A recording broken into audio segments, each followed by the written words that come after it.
Welcome, everybody. Full cast today. We got a lot to talk about in these Xbox streets. Thanks, son, for the pink lemonade. It tastes good. It's a beautiful Saturday afternoon, people. How y'all doing out there? We're going live. We're back. We're here. And it's just a lot. Too many games, Fambo. Too many games. It's a lot to be happy about out here in these gaming streets on the Xbox side of things. We got so many games, man, that we can't, we just don't know what to do. But there's plenty of stuff to talk about when we're not gaming. I'm actually put another round about 5 hours of Assassin's Creed Shadows this morning, man. So I've been really grinding on that. You know, that's one of my favorite series anyway. The Assassin's Creed series is just one of my favorites. So I've been up on the high. As far as everybody else, man, how y'all been doing, man, before we start this thing up? Doing good. Doing good. Busy with work, busy with life, busy with gaming. I get it, man. Yeah, work especially, man. We all working out here, man. It's good to have Realist in the game, man. And he's working right now. It's nice to see Realist. Oh, man, you gotta call me out. I'm working. Yeah, I'm working. Hey, man, look. I missed the last one, right? So I'm trying to see what we got going on, man. You know, I haven't really been in the loop today, man. Been running around with the kids. It's good to have you, man. Thanks for popping in with us. And then we got our guest on here, Dron TJ, man. So we're gonna get this show started. How you feeling today, Dron? I'm feeling good. It's nice to be back on the podcast. It's been a long time, actually. But now I still got 9 days left of my vacation. So it's just nice enjoying gaming and now being on an awesome podcast with all of you guys. Let's talk about gaming news and let's talk about Xbox. I love that. And with that, let's begin.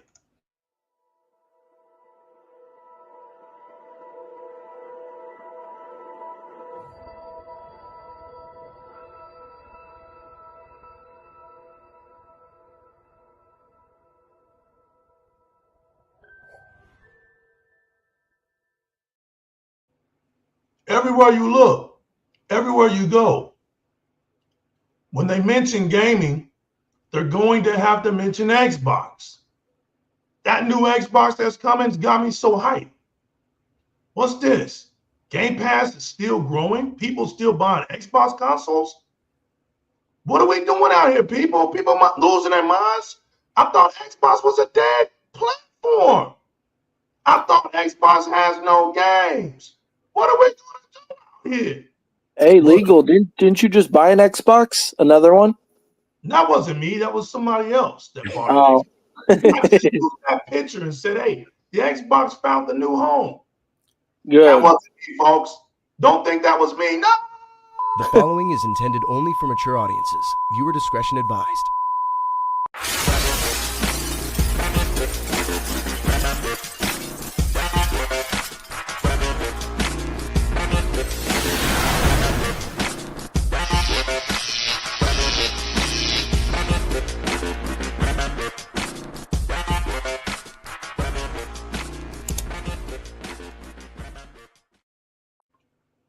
I got my man Dolomite in the building. Always. The king of Chat Pack. What's up, Dolomite? Dolomite, what's up, baby? Shout out to Dolomite. All day, every day.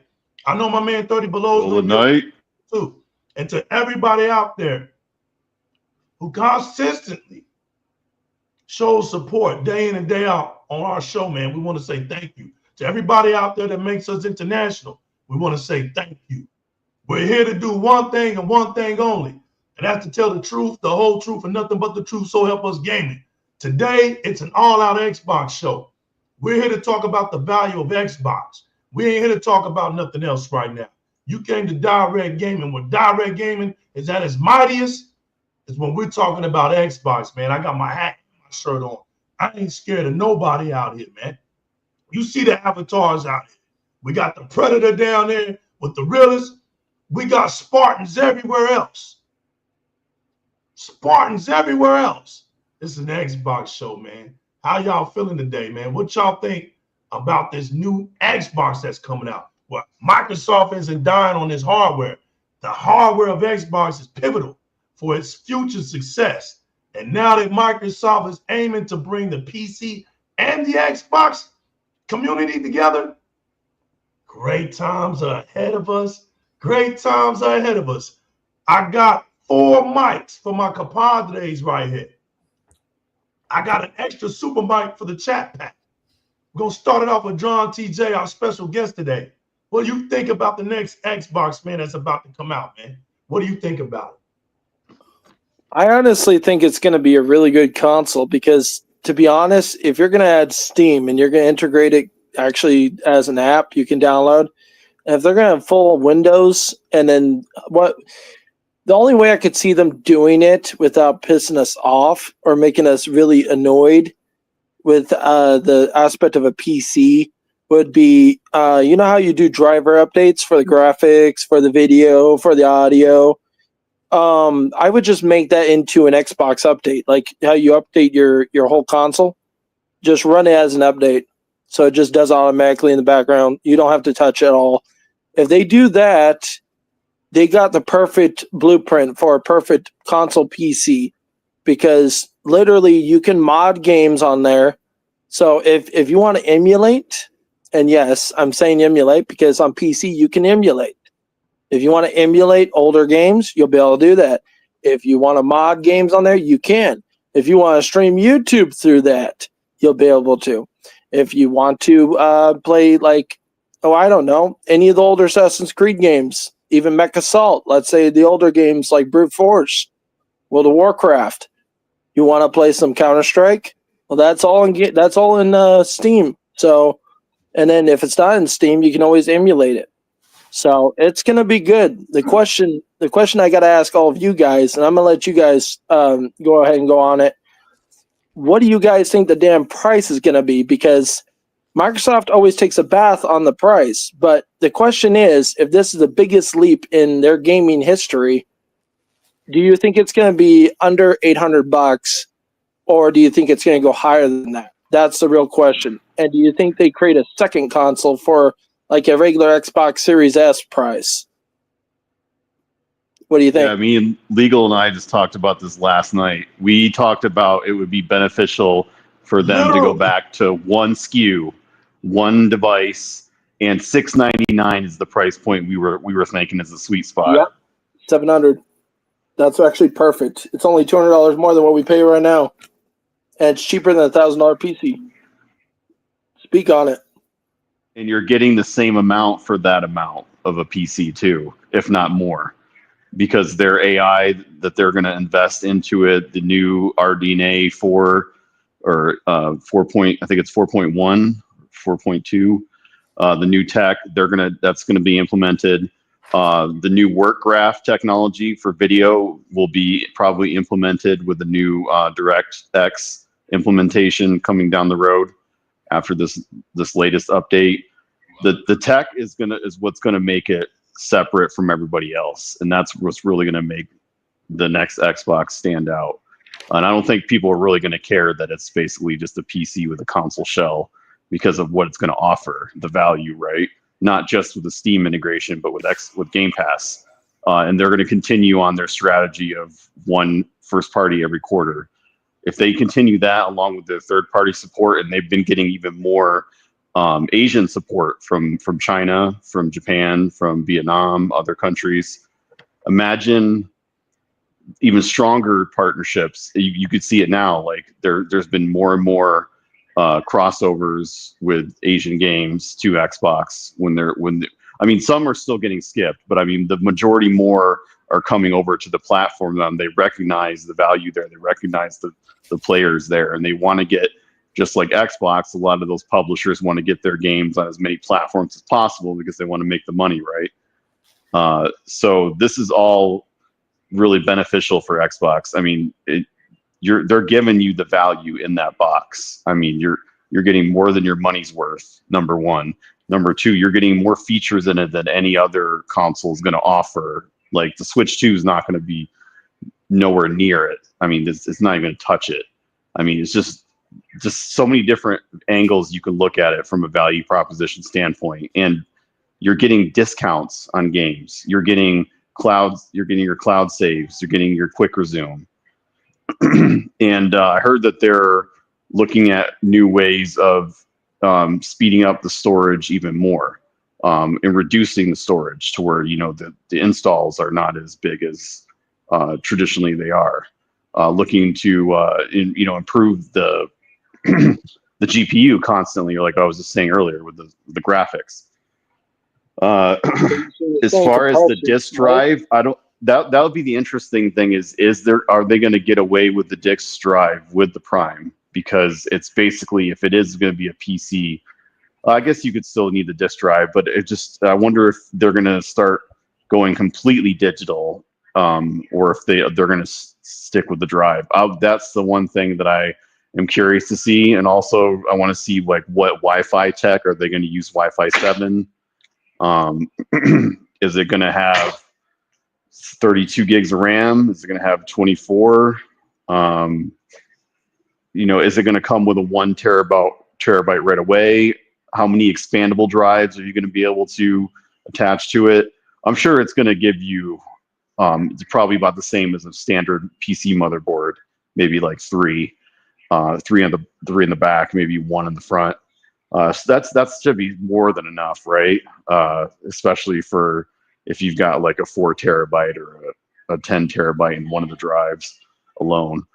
But that's what I'm really curious about there. But no, I definitely think it's going to be at the $699. I don't think they'll go 800. It just, because Phil's always talked about, he sees things as he wants to give more to the consumer by lowering the price of their devices, their hardware.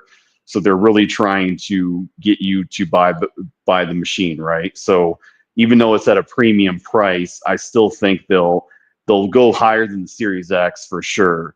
Like I could even see them doing 600. I mean, that might be still too low, but I don't see them going above 700. Anything above 700 is asking too much, especially when we saw what happened with the Pro, right? The PS5 Pro, when that price came out, a lot of people were not happy with it. Even fanboys, like Dreamcast guy, he even mentioned it, like nobody likes that price point. So I think if Microsoft took a lesson from that and was like, okay, we definitely we can't aim that high, we got to go lower. So that's why I'm saying even 600 seems like not a far stretch, or 650, because they want to try to not go to Sony's route and end up like it being too expensive and less people are going to buy it than even before. Like, with the PS3, Sony did the same shit. They charged way too much for it. It was like 600 at launch, and a lot of people were they lost a lot of the appeal to it. You could get a 360 for, what was it? It was 300, right? Or 250, and then a Switch, or sorry, no Switch, a Wii. And a Wii for like, what was it, like, I can't remember, it was 200, right? Or 250. So, that's like that's more than half the price of that console. So the price point is a very important factor. And I think Microsoft, they know better to charge too much. So that's my guess, is it's going to be between $6 to $699. Yeah, the way I look at it, we talked about it, $699. I'm gonna add a little bit to what Resident Gamer was saying, because remember back in the days when Xbox used to be, the Xbox 360 came out, and it would have a variety of different variations, right? But we never had like different Xbox. It was just an Xbox with lower memory capacity, right? And you based your prices off of the memory capacity. I think Microsoft needs to go back to that instead of making different SKUs. We don't need an S. We just need one Xbox, right? And if you want to charge more, make some combos, make some combo bundles. Because if this thing is going to be a PC console, isn't that what PCs do? You got to get memory cards. You got to stack up. So it'd be nice to have an Xbox, right, with capabilities of memory upgrades. And feel free to even use that as a bundle. Charge from $5.99 up to $6.99. But you don't want to go over $6.99. Make it customizable. Exactly. So this is There's going to be the handheld too. So if people really want an S tier experience, they can just get the handheld. Yo, exactly. And I want to give a shout outs. Let me give a shout outs to everybody in here. Oh man, my man, Unlimited Production in the building. Let me give a shout out. Let me go back and give my shout outs, man. Special shout out to Dron TJ for being the guest here. Shout outs to Dolan Knight. Shout outs to Talos Reed. Shout outs to my man, Mr. Kima, and Unlimited Production. Thanks, Unlimited Production. And to all the viewers out here. No doubt, man, no doubt. Shout outs to everybody that's in here. I really want to keep emphasizing on this next Xbox. Sorry, y'all. I was eating peanuts. Sorry, yeah, legal. Can I ask you a question, bro? Well, here's one thing that people they've been debating me on, especially Boxenberger, because the people always say, "Well, I don't want to, tinker with my Xbox." Why don't they just keep releasing Xboxes with new variations that come out every 4 or 5 years or every 2 years? But they literally let you upgrade, but then you can also literally just modify your own if you choose to. But if you're like those old school people that don't want to mess with it, you just buy the newer version when it comes out in 2 years. No, look, the thing about this, I don't want people to start getting it confused. Consoles are consoles and PCs are PCs. No, I mean I'm not saying like make another version. Like, you know how we wait for like a generation, right? Like how we wait for a generation for another console to come out, right? Well, that's what I'm saying.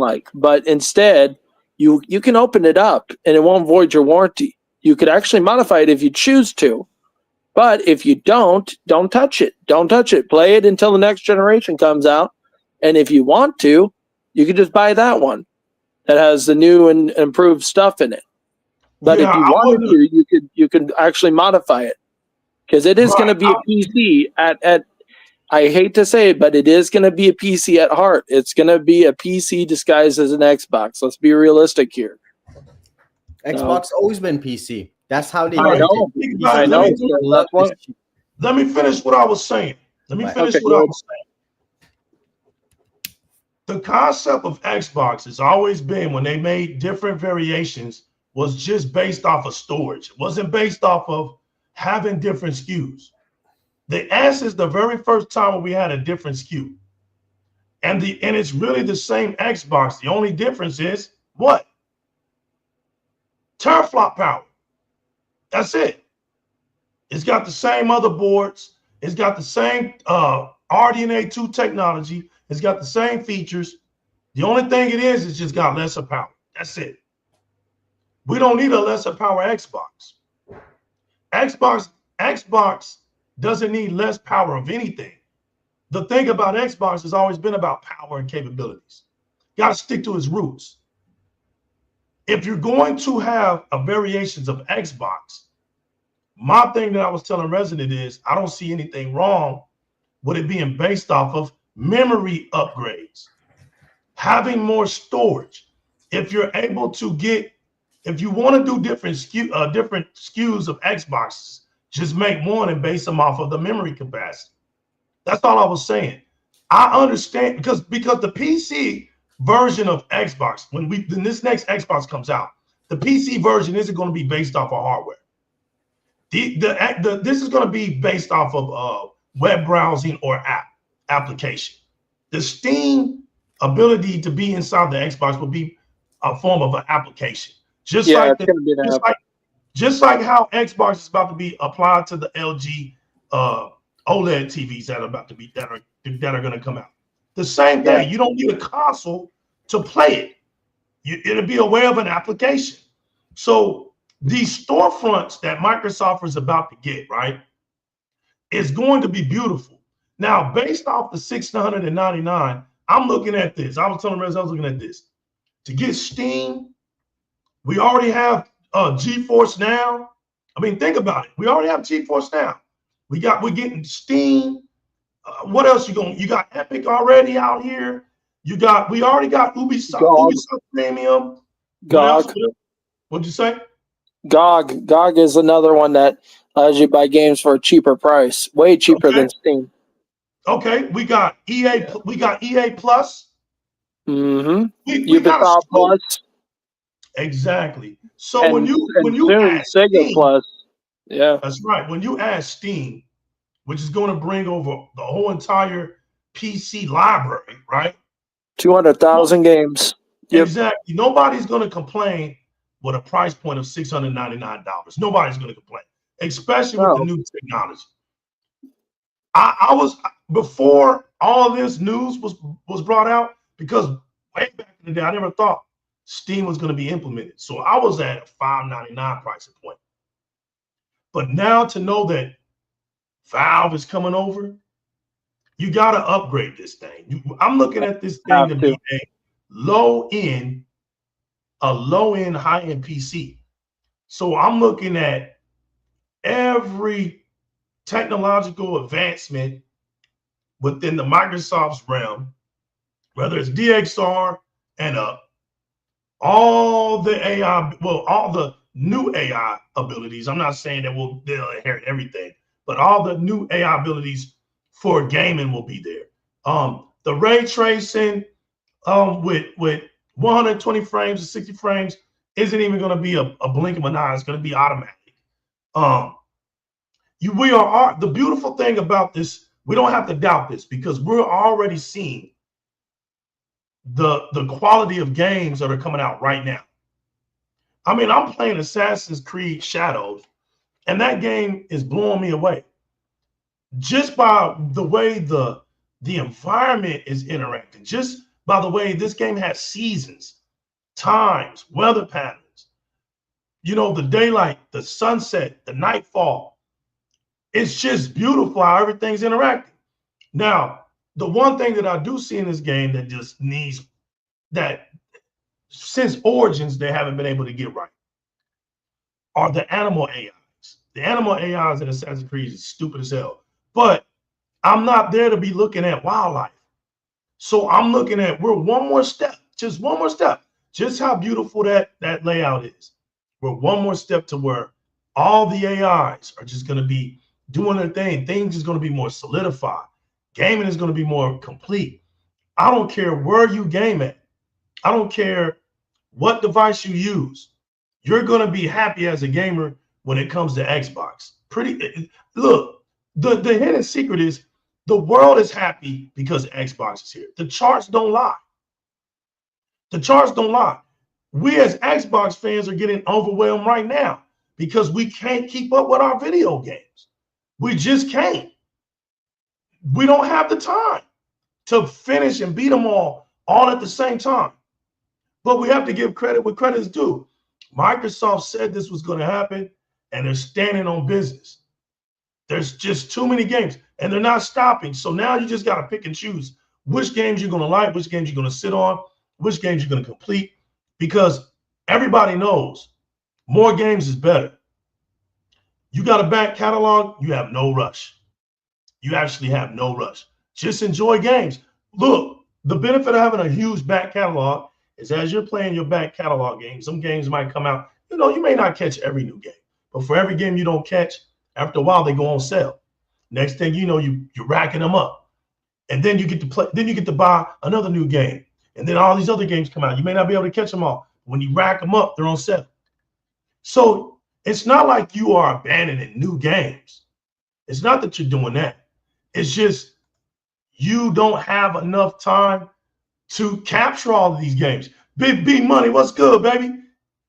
And so it's like with the right pricing, with the deadlock features, with all the capabilities that are going to come with it, nobody's going to be mad at a $6.99 pricing point.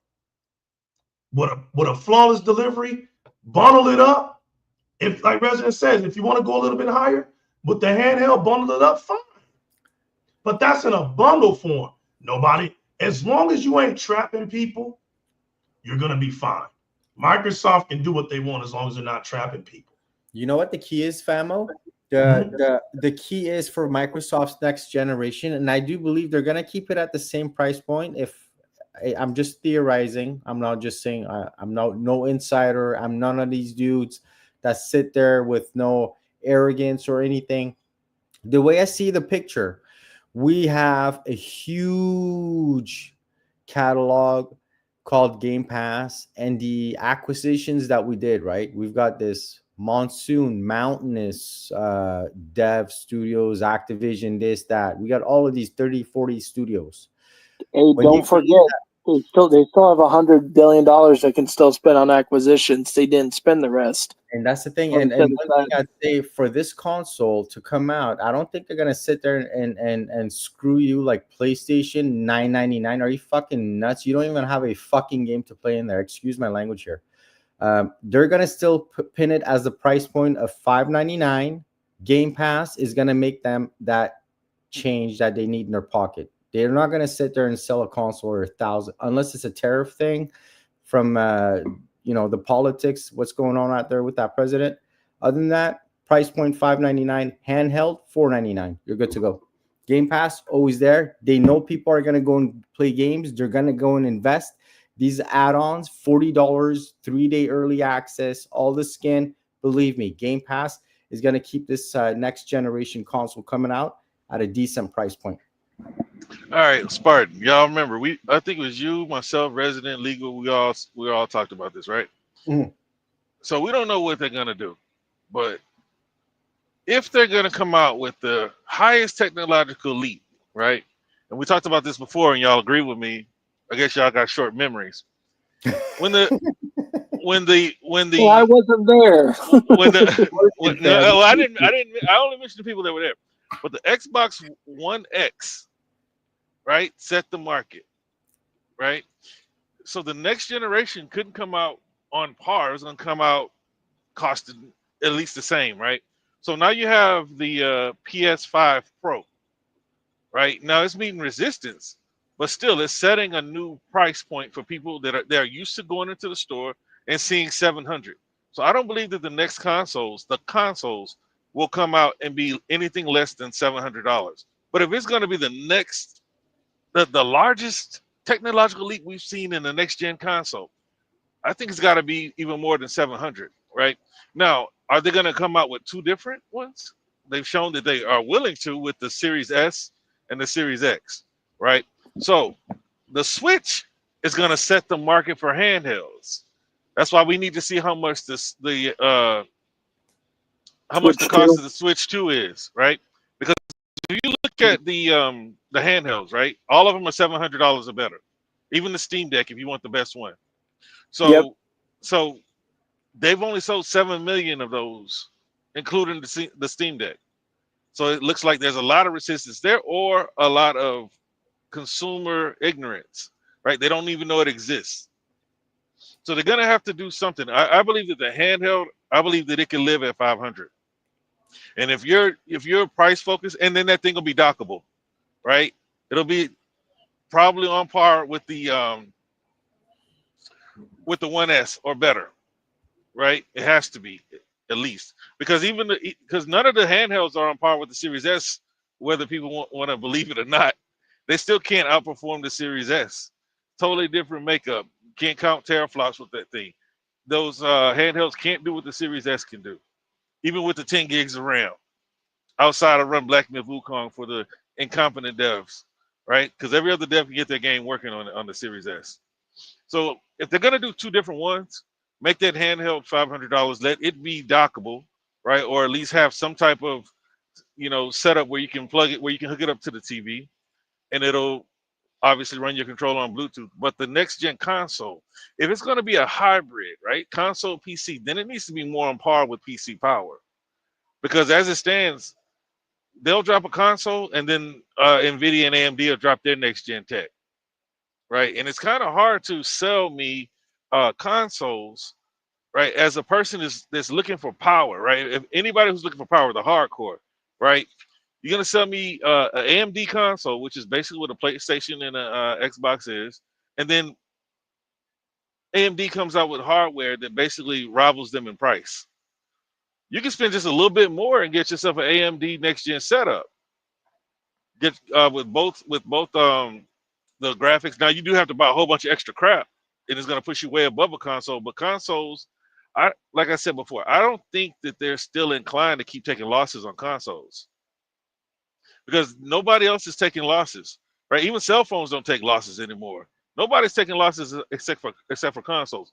That's one of the big reasons why Microsoft wants to go push in the cloud, right? That way, that way there's no extra money for the consumer to have to pay, because the most important part is the games. And in this console war, that's what continues to get lost, right? The PlayStation fans are making Xbox games number one on their wish list and pre-sales, while they're counting consoles to play Xbox games.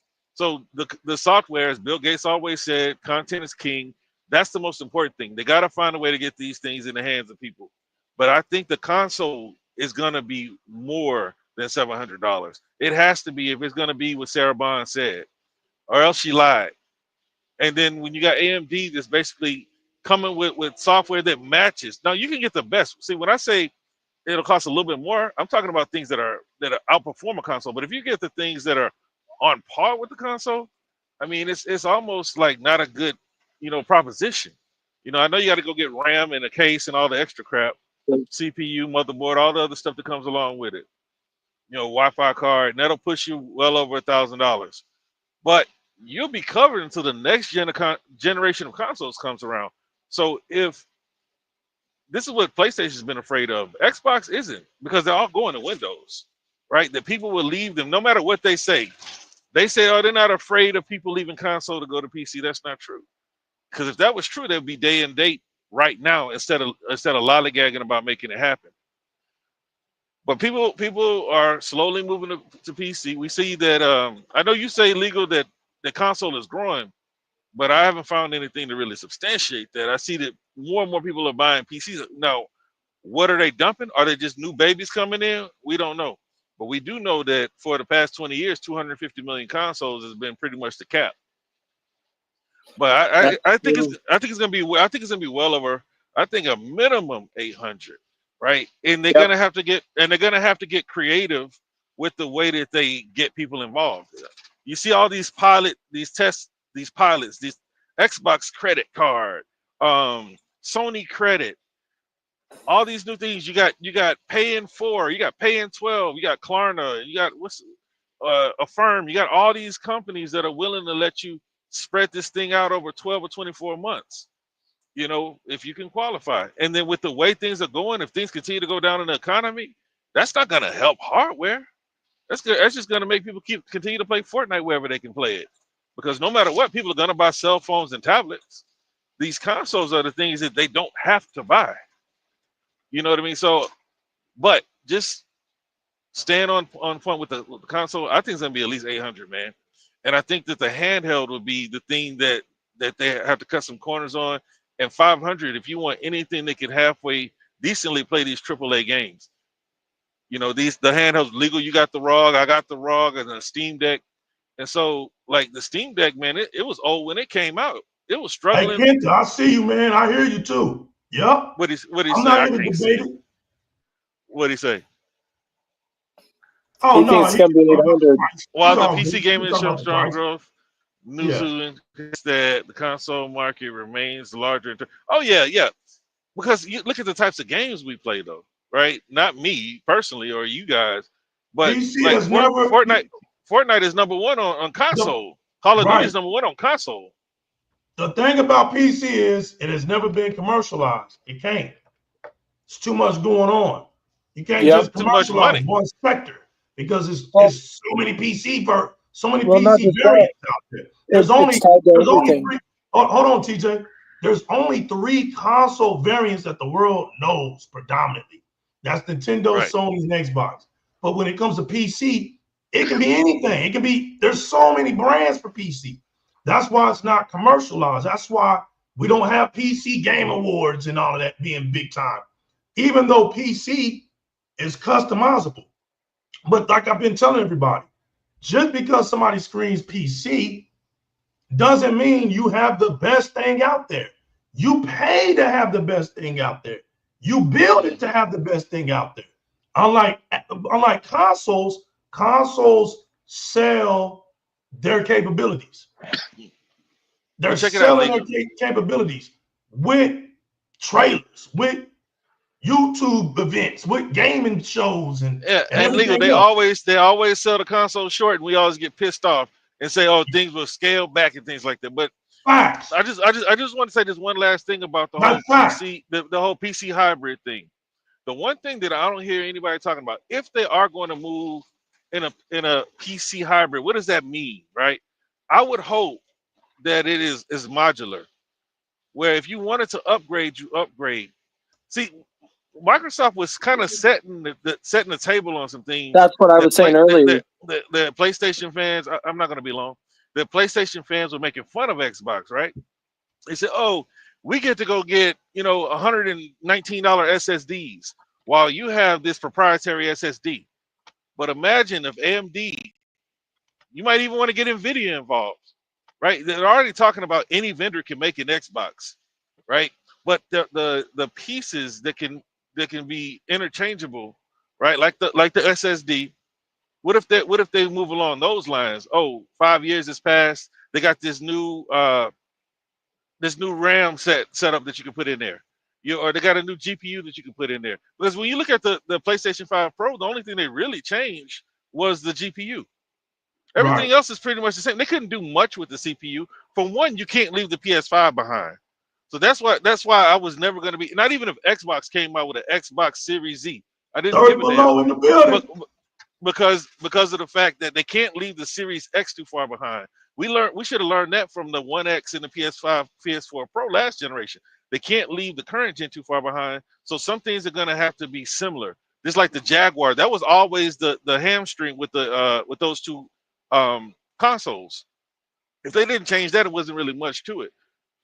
But what a lot of people are failing to see, if they do go with a PC hybrid, right? A PC that basically behaves as a console.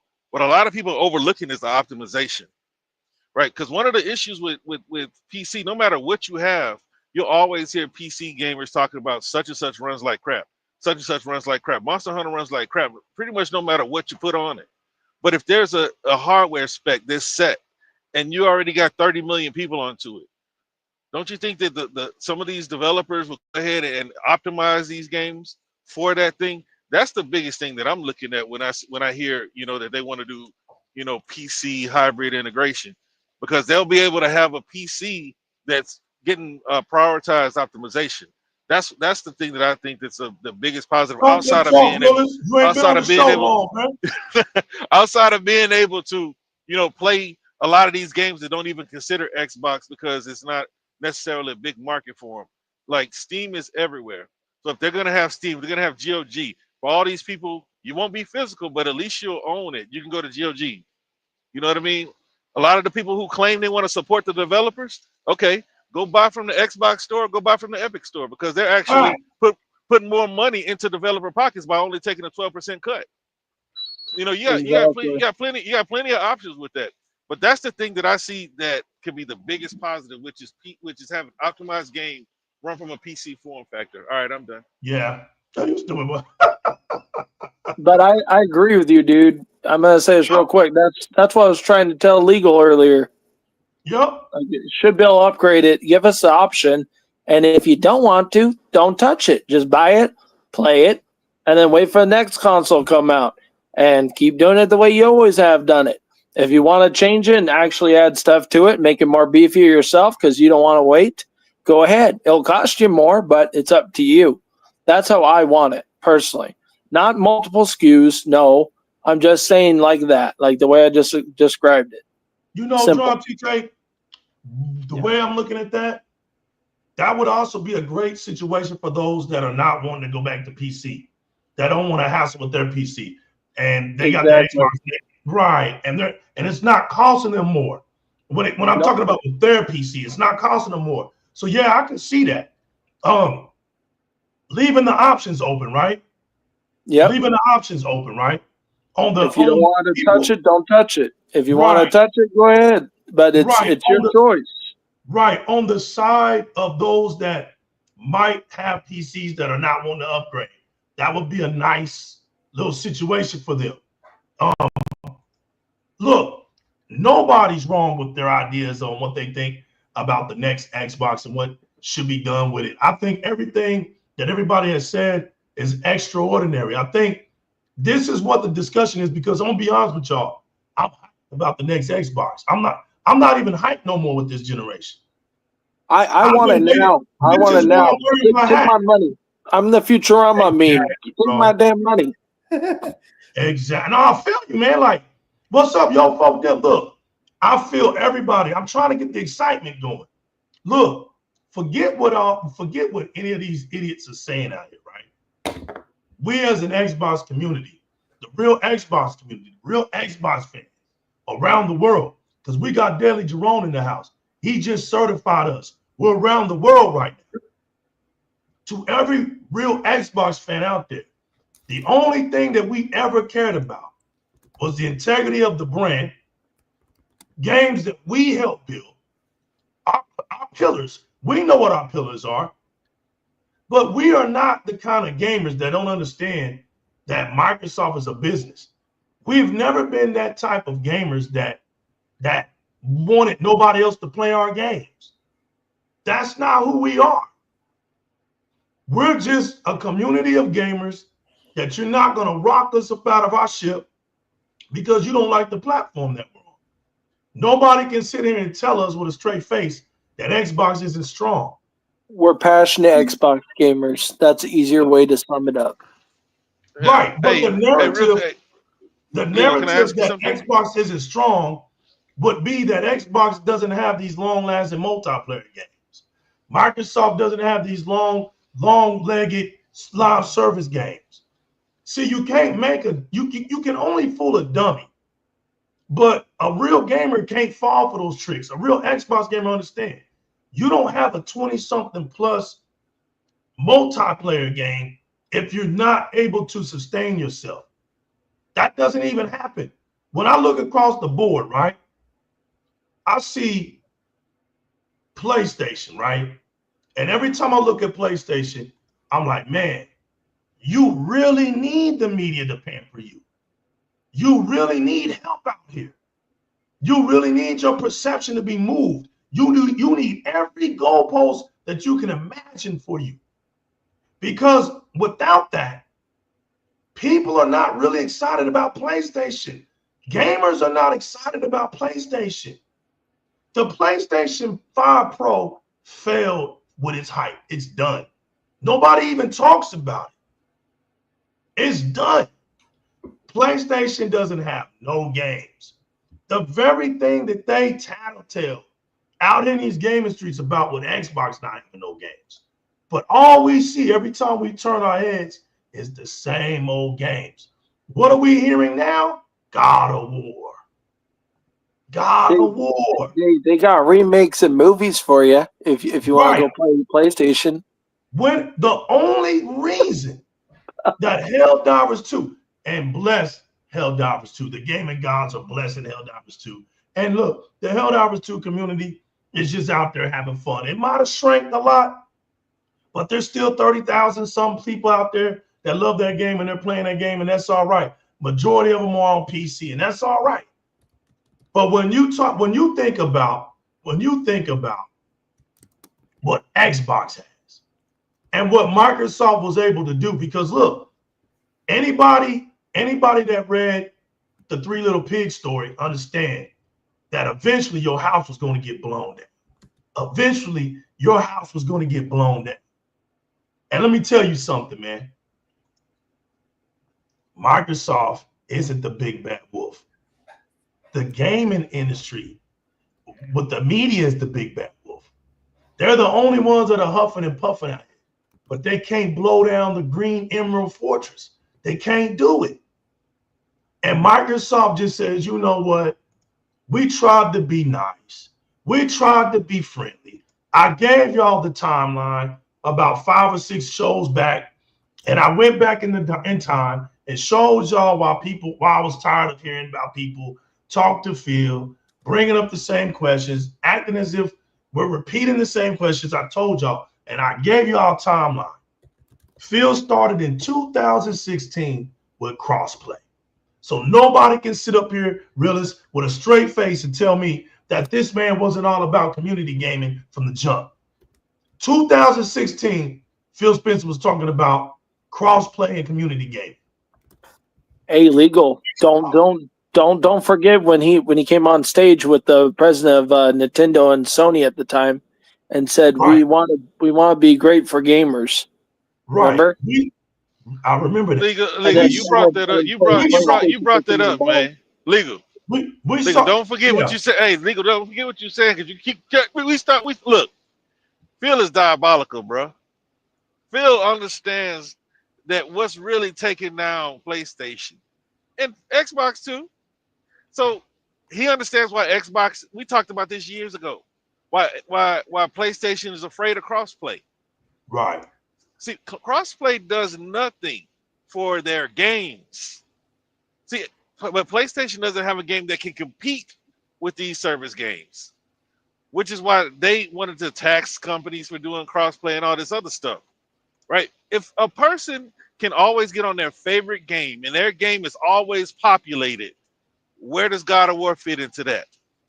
Where does Uncharted 5, whatever else they want to come up with, where does it fit into that? It doesn't. Exactly. So when he's promoting his community, this community, that community, he knows he has the best community. Yes, we are fewer, but we are the best community when it comes to what we play and how we play and how we spend. Because I had to say this before, not every game sells better on PlayStation. Right. Just because they have more consoles, they have more people playing the same games that we're playing on Xbox. We critique Microsoft. Sony doesn't, or Sony fanboys don't critique Sony. So Sony died. Period. Some Xbox fans don't. Some Xbox fans don't want to critique Xbox either. Because but listen to what I'm saying though. I don't want you to think about it though, like because this is a conversation piece. When I say Phil is diabolical, Phil is gonna smile and he knows that he's coming through the back door. You know what I mean? When they go to work, Phil's coming through the back door drinking up all that beer, bro. He's promoting all this thing. See, if the industry gets behind this push, right, and they're like, yeah, everybody gonna start looking at Sony like, what the fuck are we doing with you? You see what I'm saying? They don't have anything, and they're trying. You see, they gave old boy from Deviation another deal to try to make another Call of Duty competitor, right? Because they know they're on borrowed time. They got, what, 8 more years left. Don't say that too loud, Willis. Don't say that too loud. It is what it is. So Phil knows that he has competitors, right? Forza has created space in the live service, right? Sea of Thieves has created space in the live service arena. Halo, whether you like it or not, has created space. You don't have to wait. You don't have to wait so long that you forget that you were waiting while you're in the queue. I wait for 45 seconds in the Halo queue, right? Sometimes 15 seconds, depends on what mode. So the game is populated, right? So what does Sony have outside of Helldivers, which isn't really a service game as far as I'm concerned? It's more of an ongoing game. They don't have a whole lot of microtransactions and things that you really need to have a live service game. They're selling expansions, right? And those expansions can't come out fast enough. You know what I mean? In a minute, like it's populated right now, but it's going to start going back down. And hopefully by the time it gets to around 15,000, they have something ready to keep the guys, get the guys back into Helldivers. But Sony is messing up by trying to keep their service games exclusive. That's the worst thing you could do. You know, that's where they mess up first. But think about it, man. Phil is preaching this talk because he knows Sony can't compete. He knows that the common consumer is ignorant to these facts, right? They're gonna look at PlayStation. You say nobody's excited about PlayStation. Of course, nobody's excited about PlayStation. They were never excited about PlayStation. They were excited about the games that PlayStation would buy to keep up on other platforms, and that's why PlayStation is where it is right now. You see what I'm saying? Who bought a PlayStation? I've run into too many PlayStation lovers who don't even play PlayStation games, don't even know the names of them, don't know what they're about. They bought a PlayStation to play Call of Duty, Fortnite. Yep. That's it. Well, that's a fact. They don't have to like it. I don't get too hyped anymore when Realist speaks because I was there today when Realist told everybody that Microsoft is going to take over by content and services when nobody else was saying it. And I also remember when Realist said, legal, Microsoft is going to meet gamers where they're at, when nobody was saying that. Dude, we're talking, this was almost 3 years ago, bro. 3 years ago, bro. Illegal. Keep giving this man his credit, because nobody, I didn't hear no. I heard you say when you brought about the 12%, and that's going to come into fruition. But I had to do that show with you because you was 2 out of 2, and I said, damn. I mean, he's working on 4 out of 4, but at least if he's going to be wrong, he's going to be 75% right. So I need to get him on that 12% because I don't hear nobody talking about it. And it ain't came to light, realist, but I see it happening. Because but you can see the moves that Microsoft is making. I agree with realist. Here's the reason, realist, how I saw what you said. I've seen it, and I'm going to tell you how I saw it. And you know, because I told you. One day, Legal wanted to play Black Wukong, but I didn't have a PlayStation. I ain't want to play on my PC on 27-inch screen, all that dumb shit. I ain't want to be 2 feet away from my screen. So I kept trying to figure it out. I said, man, damn it, I got an Xbox. There's got to be a way I could play this. GeForce. I got GeForce Now, right? The premium hot top. I got the top tier GeForce Now application. Let me go see if it's on there. Went in there. There it was. But when I went in there, I realized I had options. I was like, wait a minute, what? It was letting me buy the damn game off of Steam. I said, oh, wait a minute, hold on. And now I was getting excited. I wanted to call Realist to tell him what I was seeing, but I said, nah, let me see if this really happens. Then I'm going to call him. Then we're going to talk about him. And then I'm going to have him come out and do the show about this 12%. So I went over there and I thought about it. I said, damn, should I just get it on GeForce Now or Steam? And I could hear Realist's voice saying, get the damn game on Steam because Steam is where all the PC, and you need a Steam account, Legal. I've been telling you to get a Steam account, right? We can share our games on Rock Ally. And I'm hearing them in my voice. And I'm like, but I don't want to fucking give Steam nothing. I'm a console gamer. But then I thought about it. I said, but he's right. Because Steam is going to have it's got the biggest platform when it comes to PC gaming. Okay, let me buy it on Steam. I buy it on Steam, y'all. And I'm being true. When I bought it off of Steam, it was like this other application that I opened up, right? And in it, you have to start linking your accounts. And I told her this.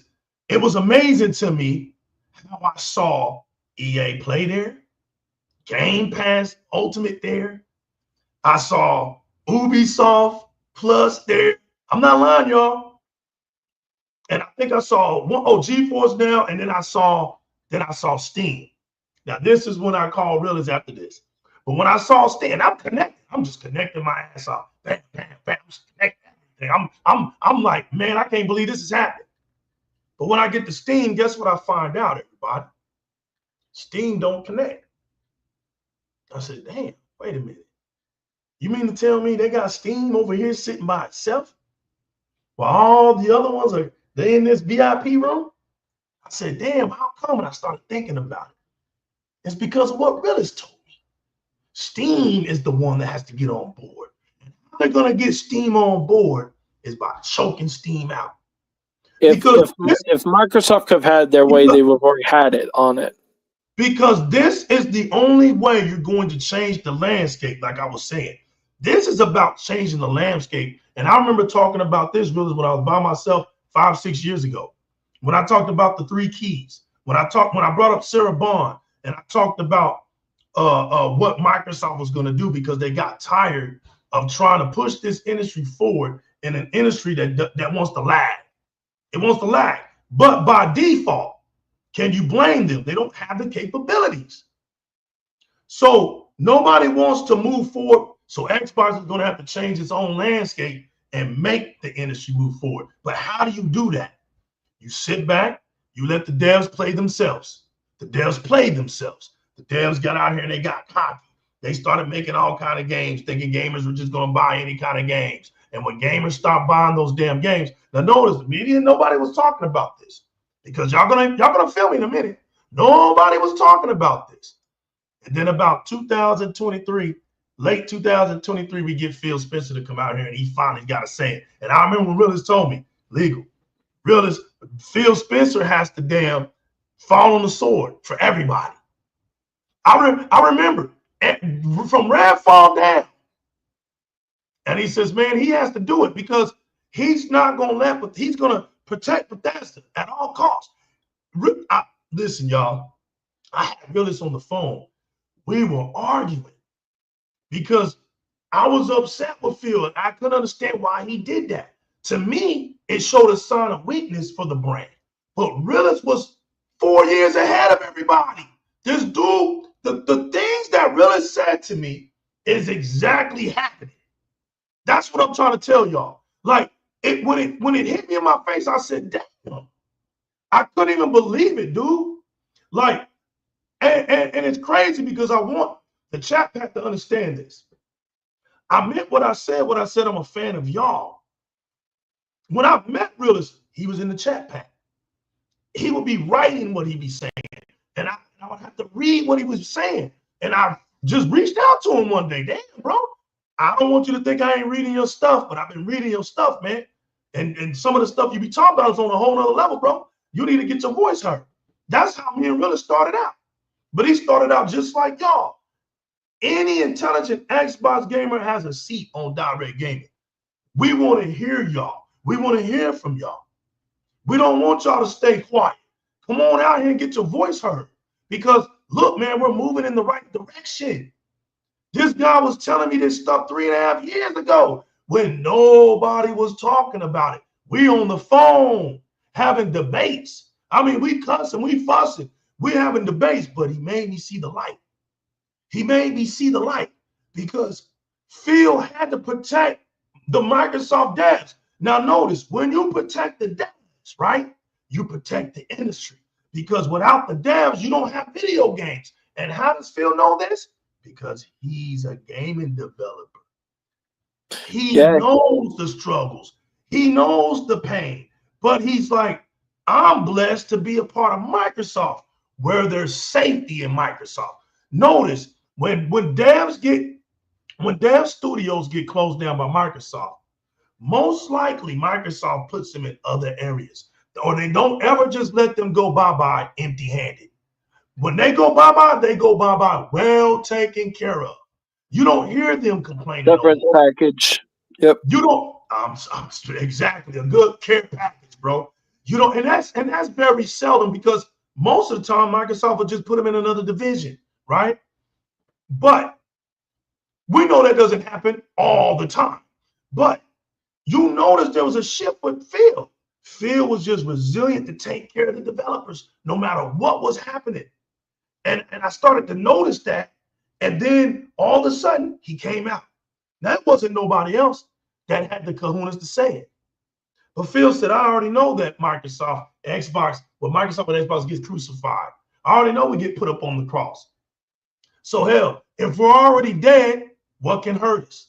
Right, Billy? If I'm already dead, what can hurt us? If I'm already at the bottom, then what more can they do to us? We're already at the bottom. So the best thing to do is for me to wake up the industry, wake these gamers up by telling them that, hey, shout out to JGO6, I see you, brother, that, hey, the problem that you're seeing, the reason why it's looking the way it's looking, the reason why you feel the way you feel is because the gaming industry is unhealthy. The reason why I've been battling trying to get the games to expand, and Phil had to prove a point. Remember what he said? I waited for 4 years of data to prove my point. So Phil went an extra 4 years because he knew you wouldn't believe him in the first year, like me. He knew you wouldn't believe him in the second year, like me. He knew you wouldn't believe him in the third year, like me. It was going to take somebody like the Realists. It was going to take gamers like the Realists to stand out on their own, get scrutinized, get talked about, because I remember when y'all talked about it. But Realists believed in what he was saying for the whole community. He had to take those arrows, and he took them for us. And he was down and out. And I said, nah, bro, you're going to keep talking, because the thing that I like about you, Realists, you a straight shooter. I know you as a brother. I know you. I know you. They don't. but they're going to see that everything that you said was in good light and in good favor. You see things further than what most gamers see. And I said, I believe it. I see it now.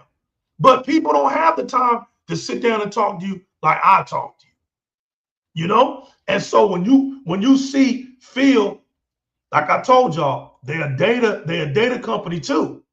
So Phil took those 4 years to collect that data, because when he was going to smack you with that truth, he was going to smack you with that truth. And all of this was going to happen during the ABK deal. And we come out knowing that Xbox has 20 games on other platforms already. You didn't know that, right? You, the common Xbox gamer, didn't know that. But Xbox been had games out on other platforms. 20, as a matter of fact. Now, this is recorded. And then Phil says, hey, the industry is not healthy. I remember when he said, hey, listen, keeping games on one platform for the sake of just keeping it off of other platforms, I don't think it's healthy for the industry. He was saying all these little hints to us, but it was sounding weak at the time. Why? Because just like me, I'm an old console warrior, I'm an old veteran, and I wanted Microsoft to keep battling.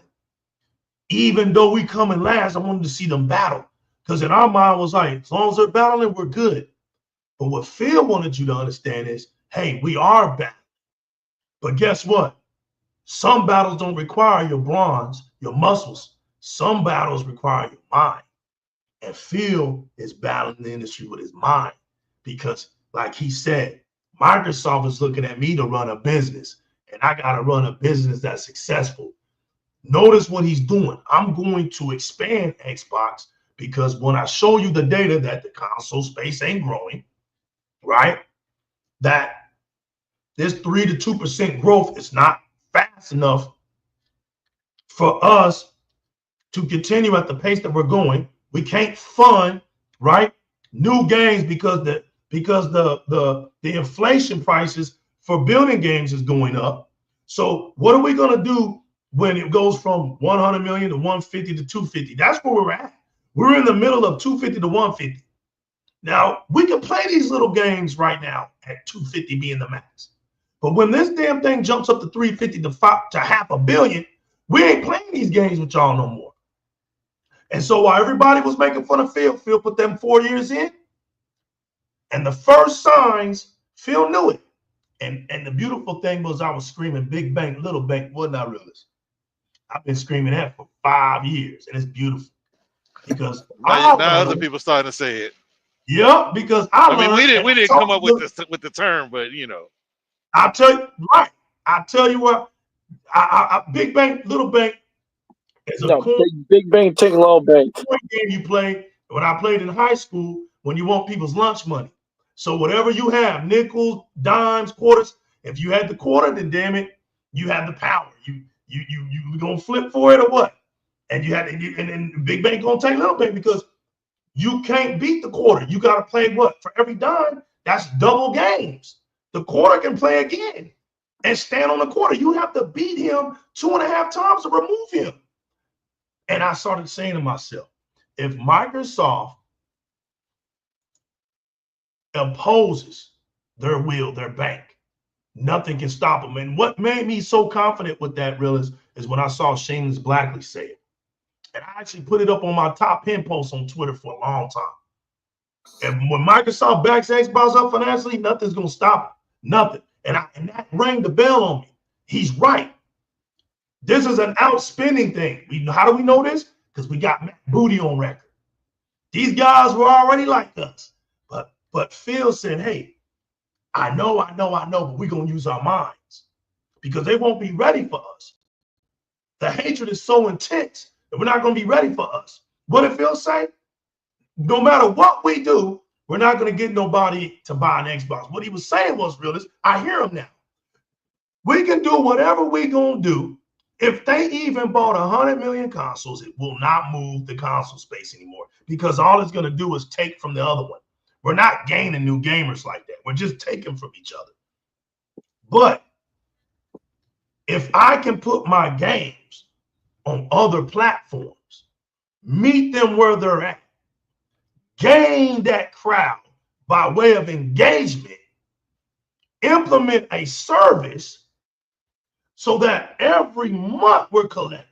And mind you, that Game Pass is a $3 billion to $5 billion entity a year. It's growing. And then we come to find out, while they're not giving us our numbers, right? Because Phil doesn't want us in that mindset. He wants you to be smart. He wants you to, like Resident Gamer, Sparm117, Drawn TJ, the realest one chat had to say, if Xbox is dead, then how the hell are they making a new console? Microsoft just wants you to use your head. They don't need you exerting what am I trying to say? You don't need to waste your energy. All you need to do is open up your eyes and look. And common sense is going to tell you. And then we actually have Sarah Bond to come out here and just kill it off. Sarah Bond just had to come out here and kill it off. And we all know what she said. I'm going to try to find it real quick. This was incredible when Sarah Bond said this. Where's it said? I hope I got the picture. I hope I got you want to know what's crazy? You know what? At the end of the day, you know what?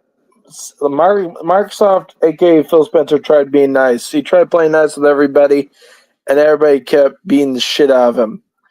You know, so Sony didn't want to play nice with them. Nintendo for a while didn't want to play nice with them, and he finally got Nintendo to play ball, but Sony still wouldn't. And he's like, "Okay, you want to play that game? Okay, I'm done being nice."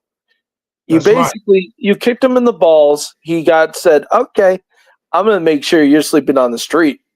So he's like, I'm going to go buy Bethesda. Oh, that's cute. You want Starfield? Well, you know what? I'm buying the whole damn farm. You're getting a cow, but I'm getting the whole damn farm. The whole farm. This is what Sarah Bond had to say, Drum. You're right. That's exactly right. You buy the house, I bought the land. See, Drum? See what I'm saying? Using your mind. You bought the house, you bought the mansion, but I bought the land. That's people don't understand it. That's why I said the landscape. Microsoft took the land of gaming. They don't give a damn no more. Bro, took the land of gaming. Now watch this. They tried playing nice, but they got fed up with it. Watch this. While the industry is unhealthy, there's only one company out here that can make a statement like this. This is Sarah Bond. Watch this. We are moving full speed. Notice that you got to listen to the words, y'all. Sometimes when you read stuff, sit and ponder. Understand what you're reading. Soak it up. So we're moving full speed. So when somebody's saying full speed, that don't mean they're struggling at all. We're moving full speed. Full speed ahead on our next generational hardware. Focused on the biggest technological leap ever. Now watch this. We are innovating in gaming AI. Focus on delivering player first, developer first value. There it is. Watch this. We remain committed to bringing forward an amazing library of Xbox games for who? For future generations of players to enjoy. Now here comes the gaffer. At a time when the industry's growth is flattening, ours continues. You can listen to donkeys all day long. You can go and listen to dummies all day long, right? You can listen to them tell you things that ain't nothing but flat out lies. You can listen, you can go and look for these fake insiders and people that just want to say shit for the sake of clicks and baits for social media. You can knock yourself out. You can rip your shirts off on camera, slap yourselves across your face on camera. Do whatever goofy ass shit that you want to do. You can talk bad about Xbox all you want. But it's like any other true disciple. They listen to their shepherds, and they listen only to their shepherds. And when Sarah Bond says, we're in a time when the industry is flattening, come on, bro. Flattening. Y'all know what, y'all don't catch that. When something's alive, right? That was her mocking all this Xbox dead shit. When somebody's dead at the hospital on the heartbeat monitor, that beeping stops and the line goes flat. So Sarah Bond says, while the industry is dying, because she said flattening. That's dying. She said when flat, it's flattening. Ours continues, meaning what we're establishing is not just alive, but is living. And for all of those that think Xbox is dead, woe to you, next generation. Woe to you. And you might as well abandon your stables now, because Di-RRec Gaming has never lied to you. What I mean by stable is your donkey mindsets. The PlayStation that you thought you knew is no more. It will be the place of live service games and hopefully multiplayer games that hopefully donkeys will invest in. Because if you do not, like my man Realist once said, there's a checkmate waiting for you. In line with all of your stupidity, idiotic mindset, to think that if you are clapping for the Trojan horse, there's going to be a judgment day for you. Because, see, nobody's making you buy Xbox games. But if you're dumb enough to not be able to read between the lines that your preferred platform is flattening, PlayStation is flattening right before our very eyes. They can't even get you games. They're in 2-year drought. You got one game studio coming out, and y'all ain't even going to buy that shit. Y'all are not going to buy that shit. You're not. Nobody cares about a generic ass Assassin's Creed game. Nobody. The other one, the space game, y'all ain't buying that shit. Ain't coming out. I don't even think that's coming out. Marathon, we ain't heard nothing about that, because I think Marathon's gonna be on all kind of platforms. I think Sony's not stupid enough to just put it on PlayStation platform, and that's another thing. Notice how, Realist. Hey, don't forget about Intergalactic. That game's also now been pushed back. Yeah, he just did. Notice how, Drawn T. He said the space game. That's what he meant. Yup, that's what I meant. Notice Resident Gamer O. Notice Spartan 117. Notice Chat Pack. That Microsoft is making Sony conform. Look at that. Sony is dragging. But like I told Games Heroes on the last show, why is Sony taking so long when they know what's the inevitable? They still trying, but guess what, folks? Guess what? You saw it when you watched Nintendo Direct show. You saw the checkmate. So what is PlayStation doing? They're putting their games on other platforms. Now they don't want you to spill your hot coffee on yourself. They know what to get y'all to start sending suicide letters and dick pics and losing y'all's minds and shit. If those games start coming over to Xbox, they already know that. But we're here to tell you that those games are going to come to Xbox. One way or the other, we'll be able to have your games. You can kick and scream all you want, but it's going to happen. It's going to happen. Either Sony allows it or not. Because when you put your shit on the PC world, it's open. It's open. And definitely when you put it on other people's platforms, it's open. It's fair game. So all these folks acting as if Sony's going to block games off of Xbox, I hope it happens. Watch this. Make Legal's day. I want PlayStation to form its own storefront, put it on PC so we all can laugh at it. There will be nobody going. How do we look? How do we know nobody's going to go over there? Because we just got the report, and I'm going to put it right here on this show, that PlayStation Plus subscribers are falling off the map. So if PlayStation fans ain't buying PlayStation games, here's the question, and anybody can give me the answer to this. Who is? Who is? But legal.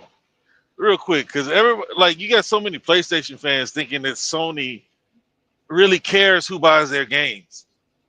Sony is not concerned with if they put the game on PC, you buy it on an Xbox console.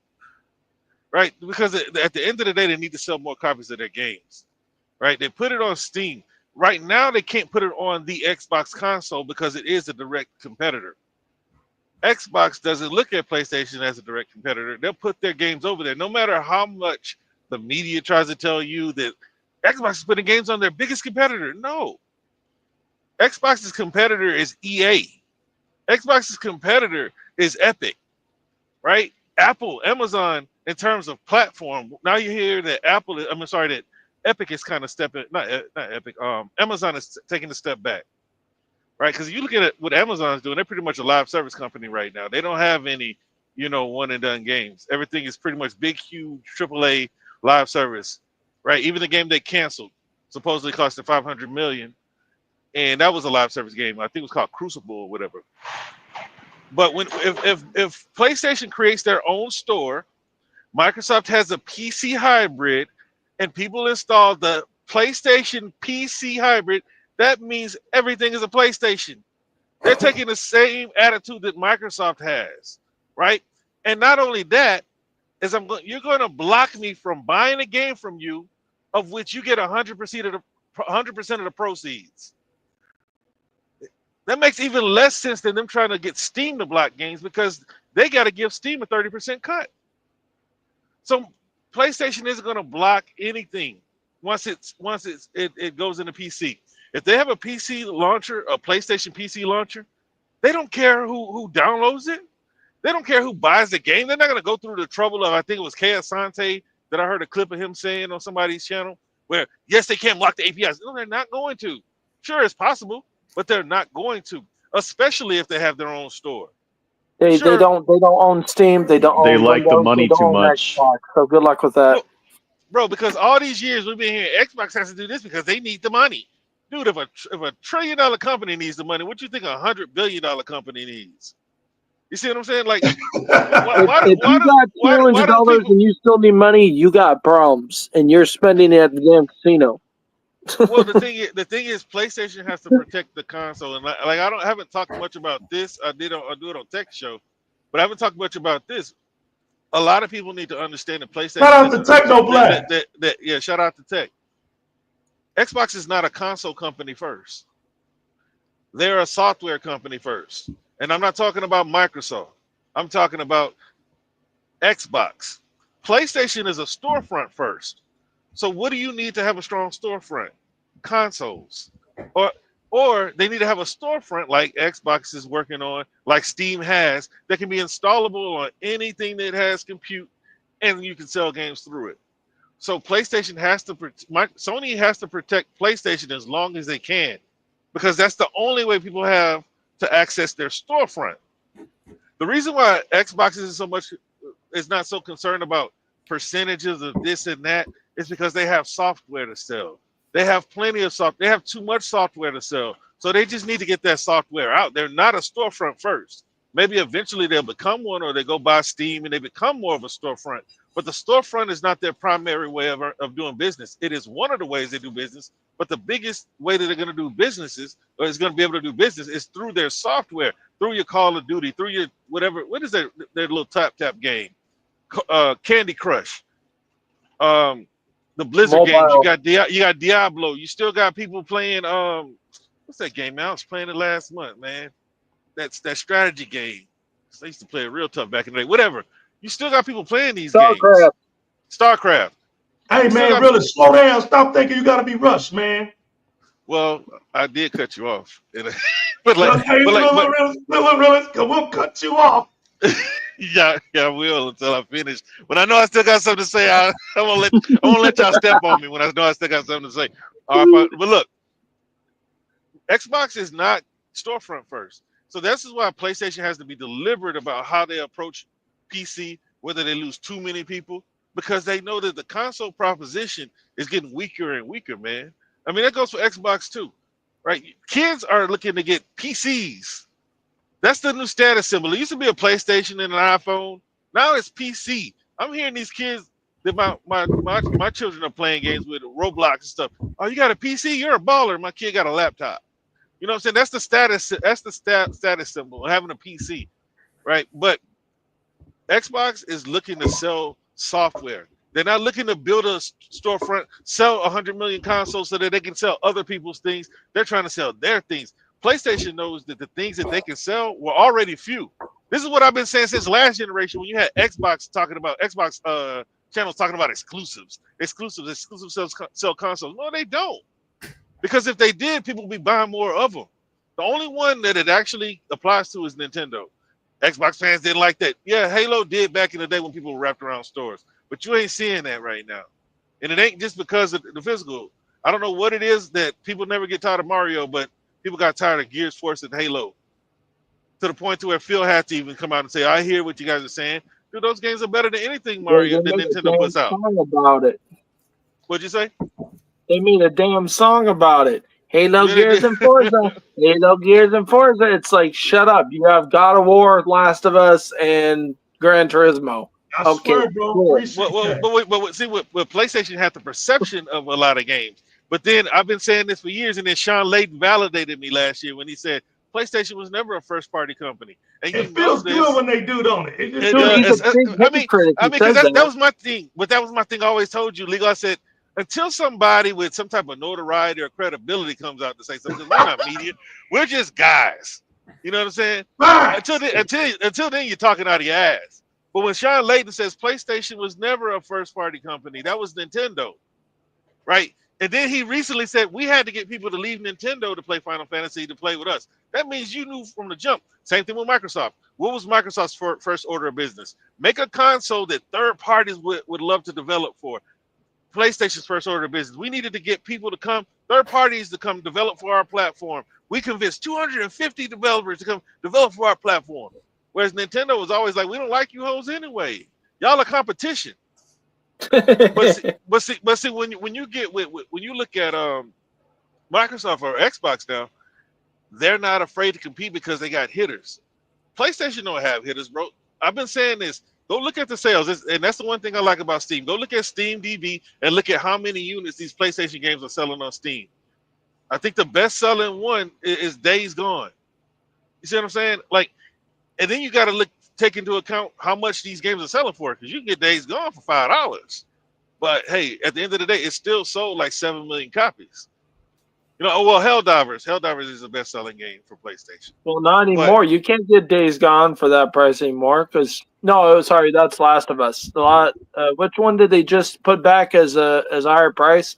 Because they're remaking it again. The thing is, when they remake it, Days Gone is about to get a remake, so then they'll delist it again about a remake.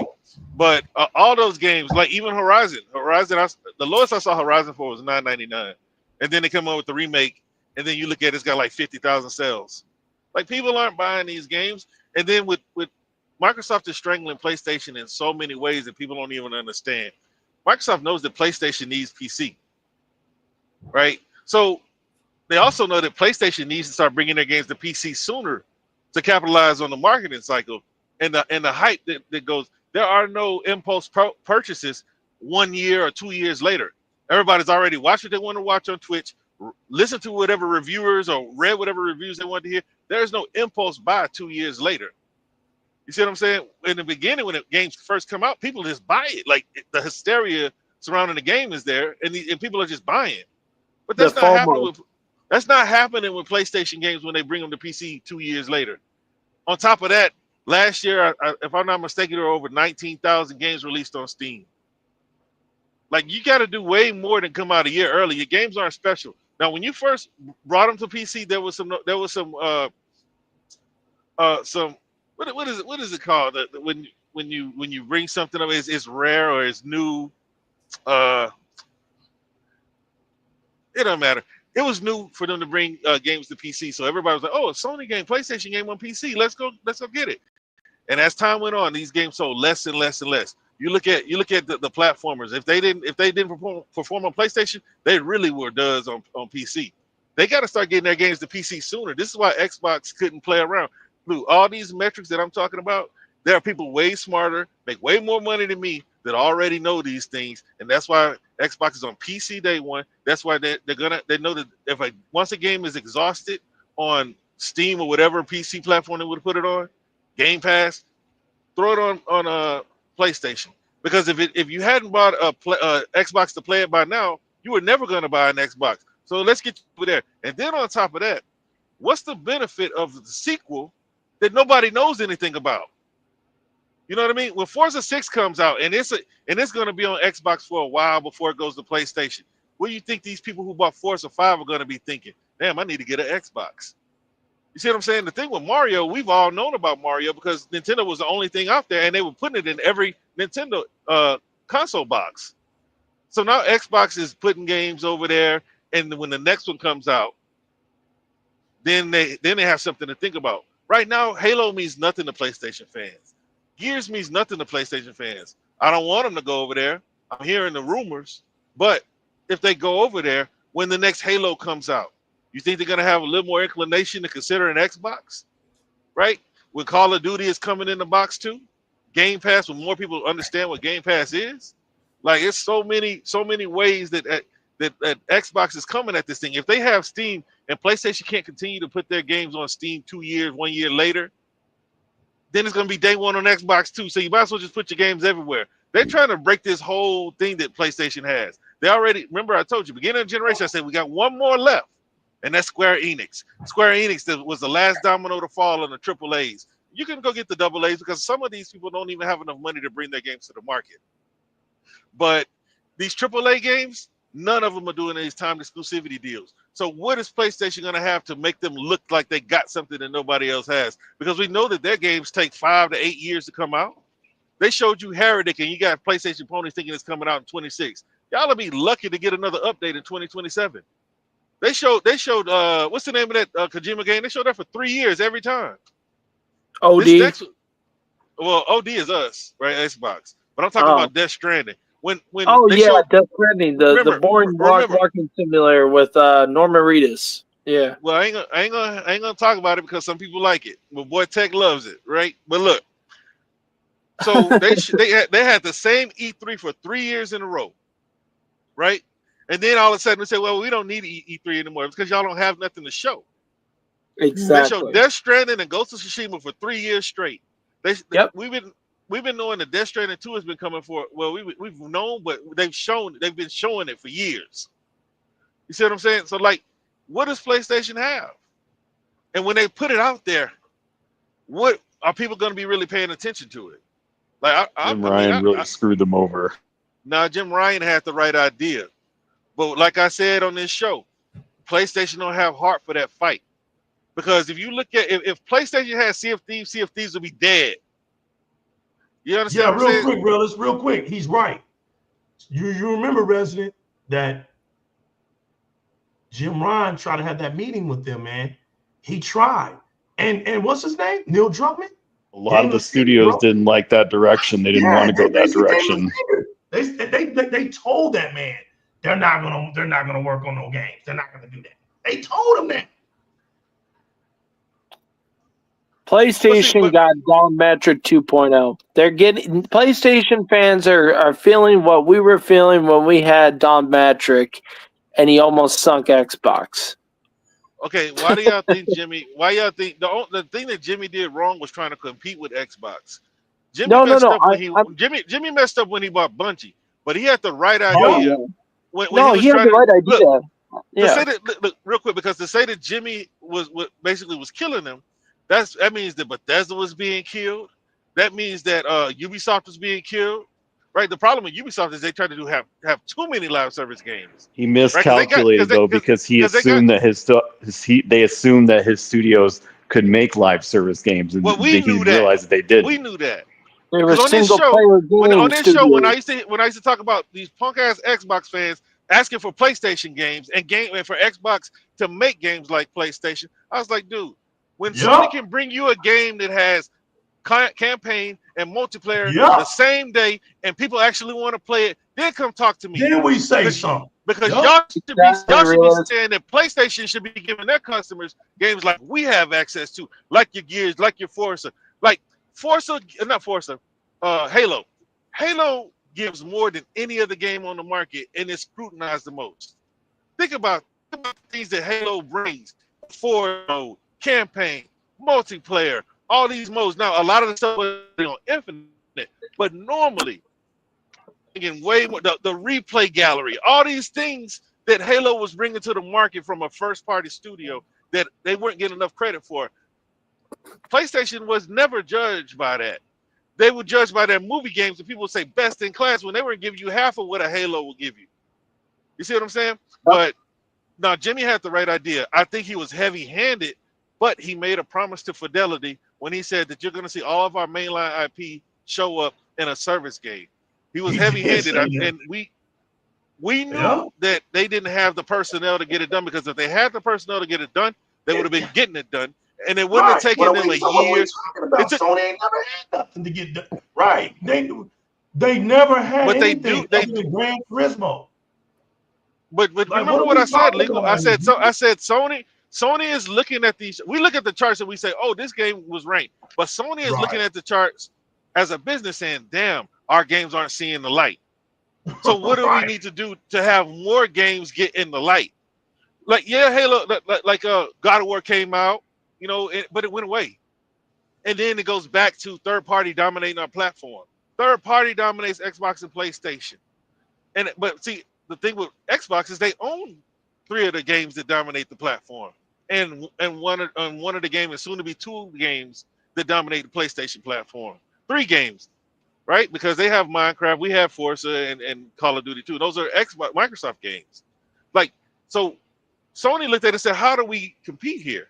We need to get a service game of our own, because we're collecting 30% that the fanboys think is a lot of money, but we need some hundreds out here. We need to be able to, just like Phil said, sure, we'd love to sell all the games on our platform, but that's just not what it was going to happen.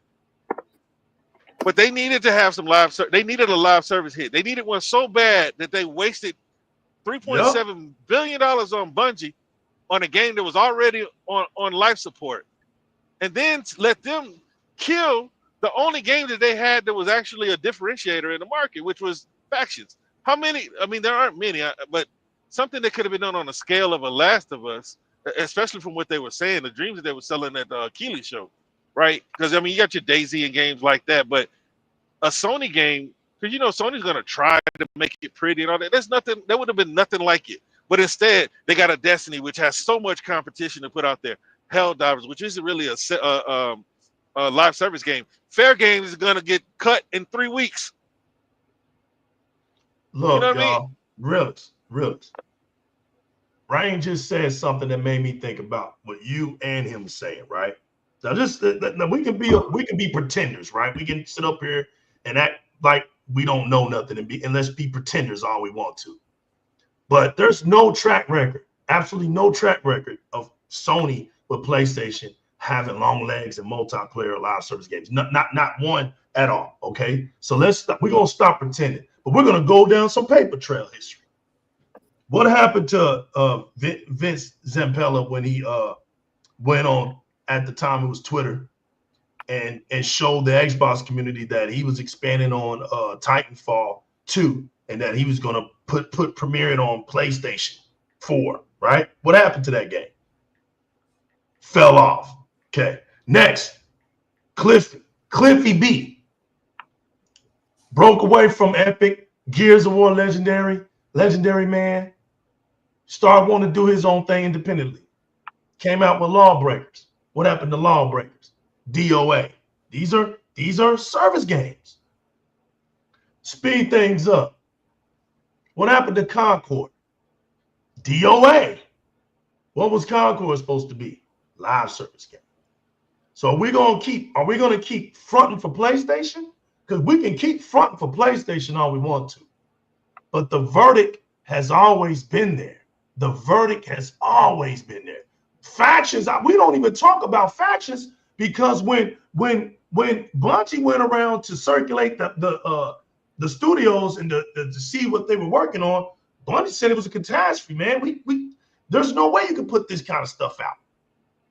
So they asked Factions, they asked it. It didn't even, bro. They aborted that game. That game got aborted. It didn't even see the time of day. It didn't even see the crack of dawn. It was gone. It was gone before it even existed. And here we are sitting here acting as if Sony actually got something in the bag moving forward when there's only 2 more years left. Bro, there's only 2 more years left. And did I not say this, realist? Did I not say this, panel? Did I not say this, chat? I said I give Sony 5 years. I said it. I give them 5 damn years. And everybody kept saying, well, why are you getting that from, Legal? I said, because we got history. We saw the same thing with the PlayStation 3. Are y'all kidding me?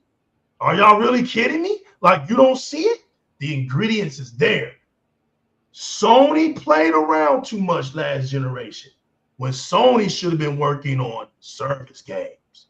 When Sony should have been working on trying to get some multiplayer games under their belt because they knew it, but they had a donkey. They had a donkey. Tunnel vision to their action adventure games, their movie games. Right, because they had a donkey enthusiast called Sean Layden. Sean Layden was willing to do anything for the donkeys, and that's why he got fired. Now, Sean Layden got fired. He got mopped out of there because when Yoshida came in after he had a big talk with the big boss told him that Microsoft is about to make another big move. I read this. I had the article out back in the days before they took articles off the platform, off the web. I was making shows and I was reading them. That's how Realist knows this because that's how Realist met me when he talked to me. I specifically gave y'all the rundown. I told y'all, man, that Sony sits around and waits for Microsoft to do things, then they do it.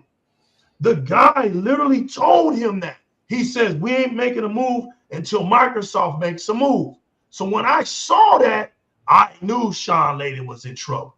Sean Layden was band-aiding. All he was doing was band-aiding PlayStation in the short-term situations. He wasn't looking at the long-term situation. And that's where they had a disagreement at. Sean Layden was even trying to get around it by saying, look, we'll just make 6 to 8 hour games. That way, right? Because it's always a that way with PlayStation. A perception. That way, it looks like we have games when we don't. But Yoshida looked at him and says, nah, we're tired of doing that. We've given y'all years, and let's run down the lane. We've given y'all years with Andrew House. We're giving y'all years with Castle Rock. We're giving y'all years with Yoshida. They put him back down in the depths of the hallways of the Indies. We're giving y'all time with Sean Layden. We've given you time. We're tired of y'all because all of y'all do is make short-term commitments to PlayStation. We have to change that and change it into a long-term commitment. Regardless what our fans think, we got to run a successful business. So they pull the man from Europe over there. And Jim Ryan was supposed to be the next Castle Rock. He was going to turn things around. But what happened with him, and it's sad. When you think about what happened to Jim Ryan, it's sad. Because Jim Ryan comes in right at the end, and here he is with the PlayStation 5, and he's got to talk big about it. And it didn't even last a month, y'all. That's when you knew the PlayStation 5 wasn't going to live up to its hype.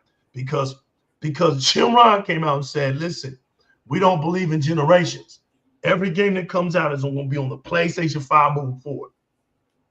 It didn't even make it past Spider-Man 2 Remastered. It didn't make it past Ratchet and Clank. It didn't make it past God of War. When I said, realist, if God of War comes out, and he knows this, I said God of War better not come out. Better not come out, because I already know what it's going to be. I already knew it was going to be crossplay. And I said, that's the end of PlayStation 5. Because everybody knows what God of War is supposed to be. They're games that are attached to the supposed to be. And God of War is supposed to be that game that shows the power, the quality, the performance, the visual aspects of the console. And when God of War came out and they said it was going to be cross-gen, it was night-night PlayStation. Because there wasn't going to be another game graphically sound like God of War. Not one. We all knew that. So I said, damn, if they bringing out God of War now, then what are they going to have at the end? because everybody knows that PlayStation takes 6 to 7 years to drop games. He was bumping his gums, bro. He was bumping his gums, bro. I'm telling you, they had a big fight. They had a big showdown, and they fired his ass because they realized he would do anything for the fans. You don't do everything for the fans. You do everything for your business for the fans. And that's what Sean Layden got fired off of. He couldn't do it. He couldn't project a real vision for PlayStation to move forward, because where were they going to get their money from? Because see, Sean Layden never saw the ABK deal coming. Notice, we find this out in the FTC, right? When we find out, I might not even be before that, but we found out that Call of Duty was funding their first party games. So as long as they had Call of Duty, they could talk all they wanted to talk, because they was getting 123 million off of that game just being attached to it. That's already, if you look, in a time where you could get up to 300 million or to 250 million, if I gave you 123 million, you're almost halfway there. You're almost halfway there, Dron. You spending half your money to get to a superior quality of production. Of course you'll take it. But what happens when I take that 123 million away from you? That's what you're seeing now. I can't do it. Now. That's the point. Right. You are seeing PlayStation struggling.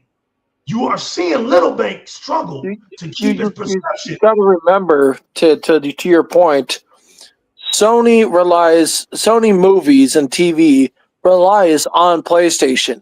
If PlayStation dies, Sony freaking dies, because their movies have been sucking really bad. Right. Well, Dron. Okay, here's the thing on the movies, because you're right. So they rely on each other too much. That's the problem. They really do. Dron, the reason why the movies were flopping, fam, is because nobody's interested. No, fam. Listen, the reason why they were flopping, because you're right, but the reason why they were flopping because they were rushed.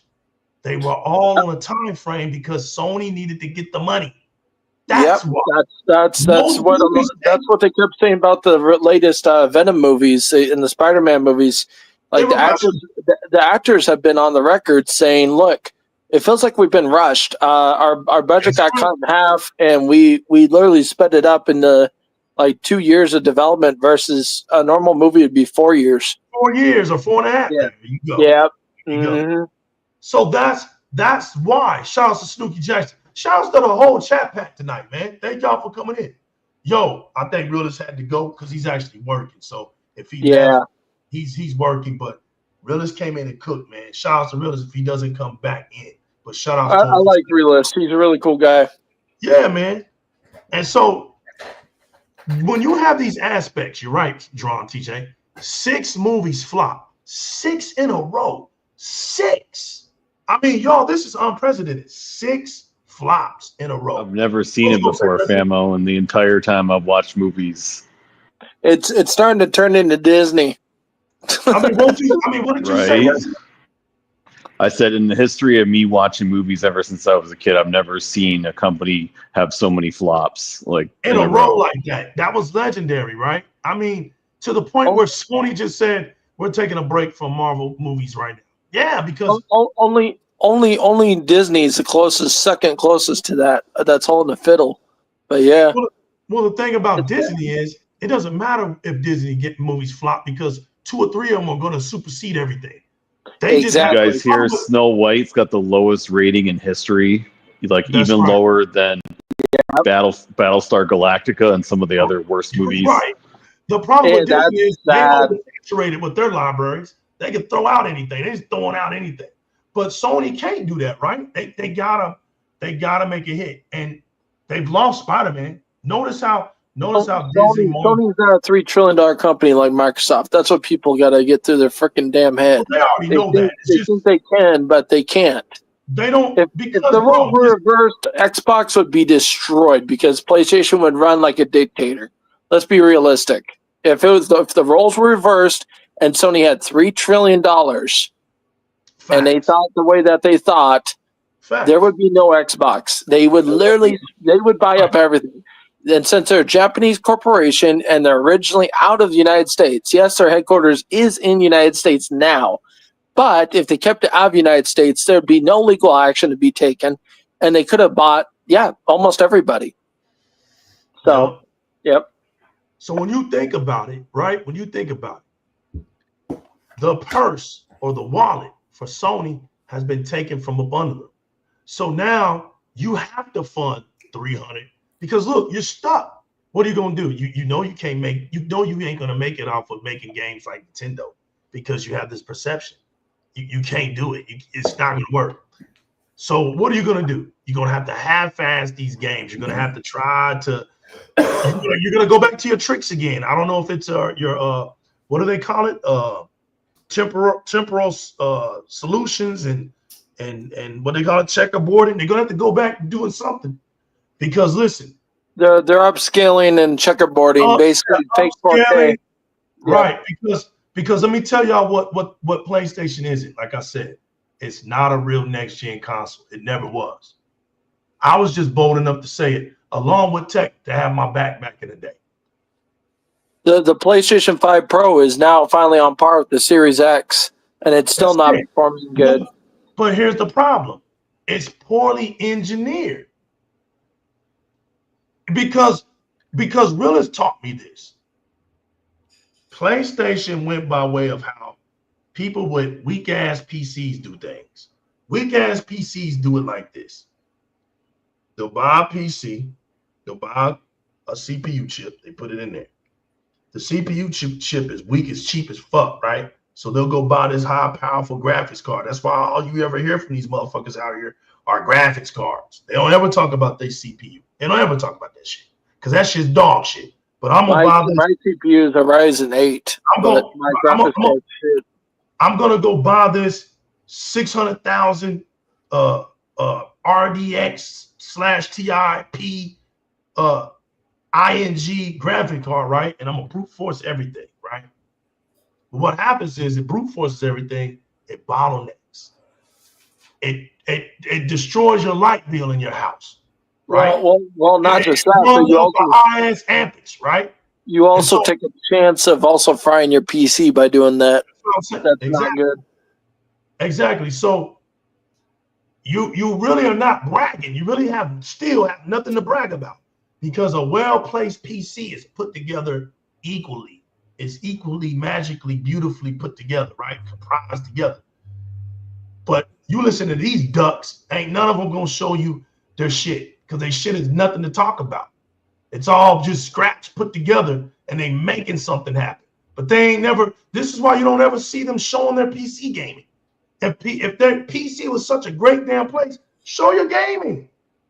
Y'all haven't even convinced anybody. You sure as hell ain't convinced me. I'm playing Assassin's Creed Shadows on my Series X on my OLED. Damn, it looks amazing. And there ain't a PC out there that's making me think, damn, I need to change up. Not one. There's not one because I know what it's going to take to do that. I ain't spending $3,000, $3,500, and they're not either. That's why they don't got nothing to talk about. Bottom line. That's the bottom line. That's it. So when Sony made this PlayStation 5 Pro, they brute forced it. They didn't eloquently put this damn console together. They didn't put the pieces together. When you look at this damn Series X, man, and you talk PC talk to me, I feel like slapping the shit out of you. There's not a damn PC on the market that's built like this Series X. Not one. This damn thing's got the air going up because they got a freaking tornado ventilation of the way the fans flow in this damn thing creates a tornado, a vortex that blows up. That blows up. PCs sound like jet engines. Famo, you can't even make this up. What's up, Freezy? Spartan 117. There's a reason why the PlayStation sounds like a jet engine. Hold on, John TJ. Spartan 117. You're a technological guy. I know what you do. I know you stay humble and you don't talk about it. But I know what you do for a living. Dude, you can't show me a PC rig that's encased without vents on the sides. Back. You can't show me one. Everywhere. But I can show you a console with next gen hardware in it. Next gen capabilities from backwards to forward, right? Now, the only ventilation is on the top. And guess what else, people? The damn thing runs so quiet, you would only know that it's on by the white emblem of the Xbox, on the Xbox console being on. That's right. Look at that. Thomas knew where I was going with this. My Series S is whisper quiet. Facts. No matter how hard we push that console out here, you don't even know it's on. The only time you hear it is when it's updating some shit. Or if you're playing Call of Duty, that's the only time I've heard it a little bit, but it's barely. You heard some extra boost happen, huh? Yeah, that's it. Yeah, but I've never heard mine. Never heard mine. It's when you play COD for multiple hours, but yeah, it's like really rare. But yeah, it doesn't sound like a gen engine. They sat there and thought it through, and that's the beauty of Xbox. They sat and thought it through, fam. The PlayStation 5 slapped on. PC slapped on. You got 3 fans in the top, 3 fans in the front, 3 fans by the glass, 3 fans in the back. That thing sounds like a Harrier jet, bro. Right. You're listening to more air blown out than your game's 3D surround. That's just hideous. You gotta remember, Xbox got Gandalf or whatever the name is, Jason Ronald. That guy's a freaking wizard, man. That guy's awesome. Yeah, man. That guy is a masterpiece. Yeah. These guys, they show their passion through what they create, and it's right there in front of us. It's so quiet. They got proper vents in the back. It sucks air from the bottom. Even if your Xbox is like a foot from the ground, cold air rises, right? Hot air rises, sorry. So it sucks cold air in, it takes out blows it out. Simple. But famo, it don't even blow. Listen, the Series X doesn't even blow from the bottom. It blows from the convection that they engineered the blades. And anybody knows this. I used to work on turbines, so I understand this.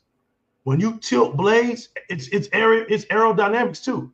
It's the same thing that happens with airplanes. But Microsoft put this damn technology in their fans, bro. The way the blades are contoured, it causes a tornado effect. So the heat is at the bottom, but the push is outward. So it's like a chimney at the top. It's just blowing that hot air out. So it's allowing it to never get hot from the inside, and it's awesome. But with that, it's making no noise at all. They nailed the acoustics on that, and whoever nailed the acoustics, shout outs to you at Microsoft engineering team. You did it. They locked the guy up for 3 years. Like, hey man, we don't want to hear anything out of these fans. Hit it, and foam walls, and that's it. And the microphone, he nailed it. Whatever, he probably dreamt of it too, man. I guarantee you, these fans aren't made just like that. They're specialized fans, and they suck the shit out of hot air and blow it out like crazy. You don't even hear it. But you want to know what else gets me? Is how compressed it is. Mm-hmm. Now, Gen X is right. Gen X is one thing, famo, I've noticed not once since launch date I had this. Okay, Residence, and you take it easy, brother. I did not even have to clean it once. It's all clean inside. No, I get that. But what I'm talking about is this technology. You're not going to have a PC as crammed as that Series X is, with everything stacked on top of it, and it don't burn your house down. You're just not gonna have it. It's not gonna work. When you're building a PC, I know I worked on PCs that are for $3 billion objects. You know what I'm saying? I've had to take them apart and put them back together. You don't stack nothing on nothing. Everything goes in its place, and it runs that way. That damn Xbox is stacked like a triple cheeseburger. And this thing doesn't even get hot, bro. The genius of Microsoft, the way they just do things is legendary. It's unheard of. So I'm more hyped about this next console than I've ever been as an Xbox fan, because anybody that knows me knows that I've been waiting on this day. I've just been waiting for my OG Xbox to come back home. And now it's coming back home. It's coming back home. Where Microsoft ran away from keeping Xbox great, not making, but keeping it great. It's coming back now, and it has to come back now. I salute PlayStation. I salute Sony for being so hard on Xbox. Thank you. I salute all the hatred. Thank you. Because of y'all are making Xbox great. Because of y'all. It ain't because of us. Because of y'all. And now you pushed Microsoft to the ends, and they had to do something to stay alive. And it was the worst thing that y'all could ever do, was make them open up the double back, like I said. Checkmate. They all gonna fail you. I said it before this generation even started. It's too easy because these dudes don't really know what the fuck they talking about. All they can do is tell you dumb shit every day, tell you about some stupid ass predictions both every day, lie to you every day. They're not here for the culture, bro. They're just here for their channel. So it's easy. It's easy to rip them apart. They stay away from the streets. Notice when the streets get too heavy on them, they start crying. There's a reason why I started coming to this podcast, and you just basically described what I said in the beginning. Look, when we try to put up titles, we try to put up titles that are true. I try to put up titles that ain't clickbait, and I know that people who put up true titles will suffer for that. But I'm just not a corny individual, man. Reign G4, it's not built in me. I'm not up here trying to make my voice sound like something it ain't. I'm not up here trying to, play games with y'all and be goofy and corny and take pictures of myself and put it in my avatar and take pictures of myself and put it on my thumbnails. And wherever y'all go, y'all see a face of the new legal somewhere. Like, bro, look, I told y'all, I'm a fan of y'all. And as long as y'all around and as long as y'all want Di-RRec Gaming to be around, it's going to be around. The day Di-RRec Gaming ain't around is when that chat pat says we ain't here no more. That's when it ain't here no more. It reflects them. I got people that's been rocking with me like future generations. When I was on Mixer, bro, we started this thing called Live from the Streets. And look at us now. I see this brother still here. It makes me feel good, bro. And he's an OG gamer. He's a root gamer.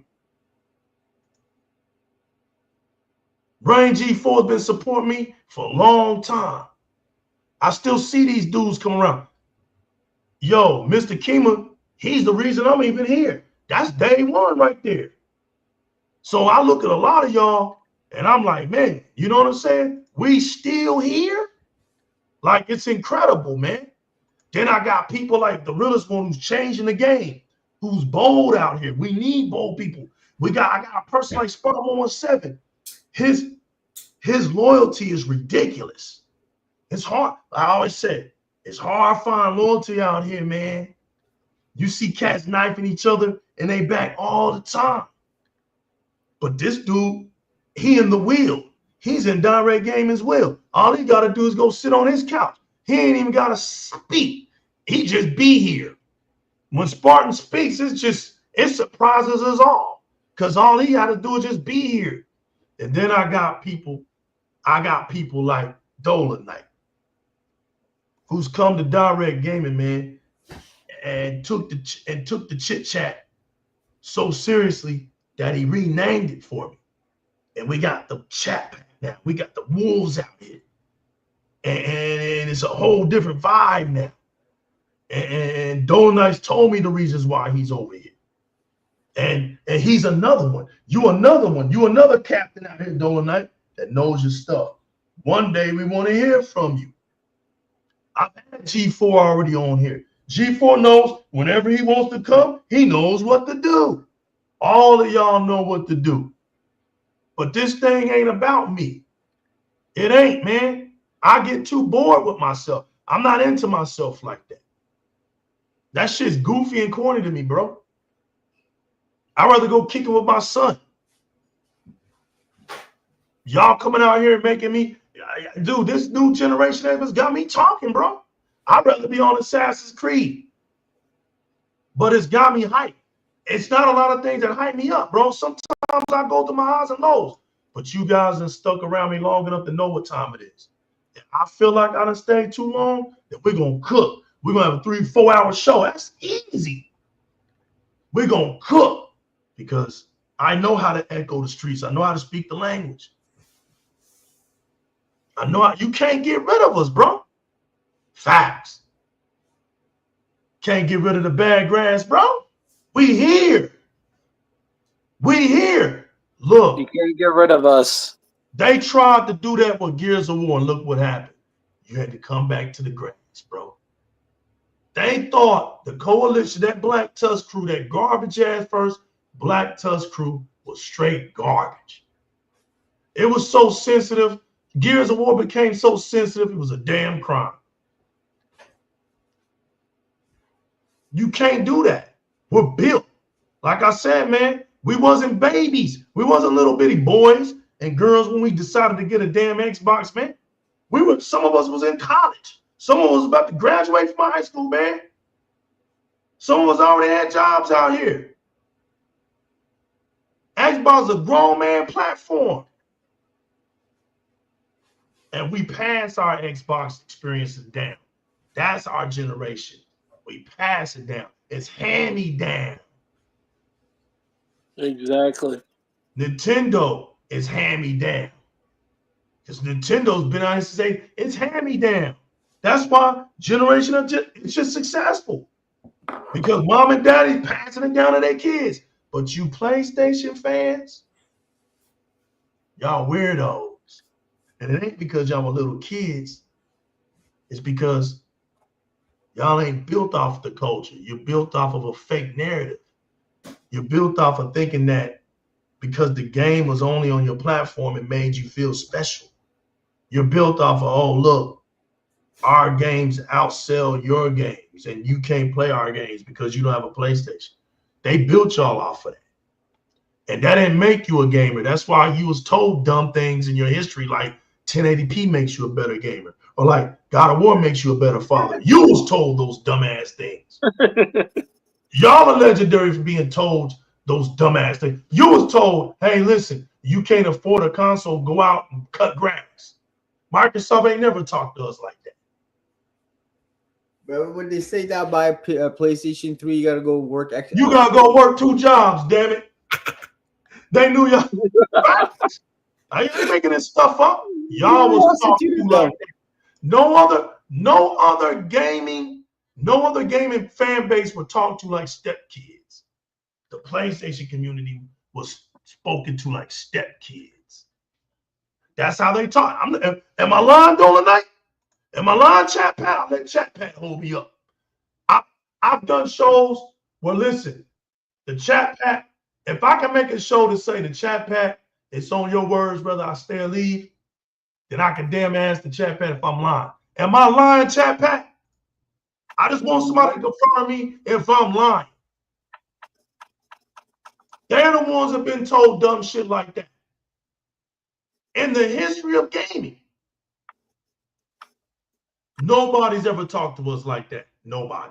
The Nintendo fans don't know nothing about that. Nobody. Facts. You want new games, you better support these remasters. Yo, shit have told y'all that. Ain't nobody else talking to nobody else like that. But y'all, then look. I know y'all still quiet, but you got people like me to remind y'all.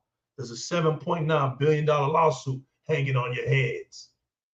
Because all that parading y'all did, all those colorful partying y'all did, pulling down your underwear for Sony, letting them shaft y'all that y'all did, It's coming back to haunt y'all in a big way now because Sony's been robbing y'all, and you still got these dumbass donkeys out there. Crab parade. They got the crabs, and they parade for Sony. They've been burnt and still,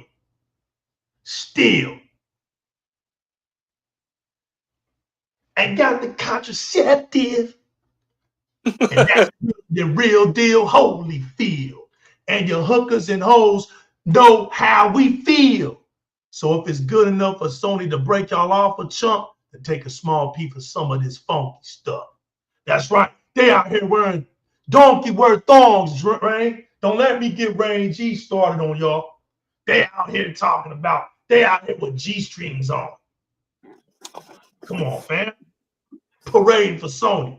Rain G4 should join. I would like to hear his perspective. Metro, Metro, let me cook. Metro, let me cook. Metro, be nice.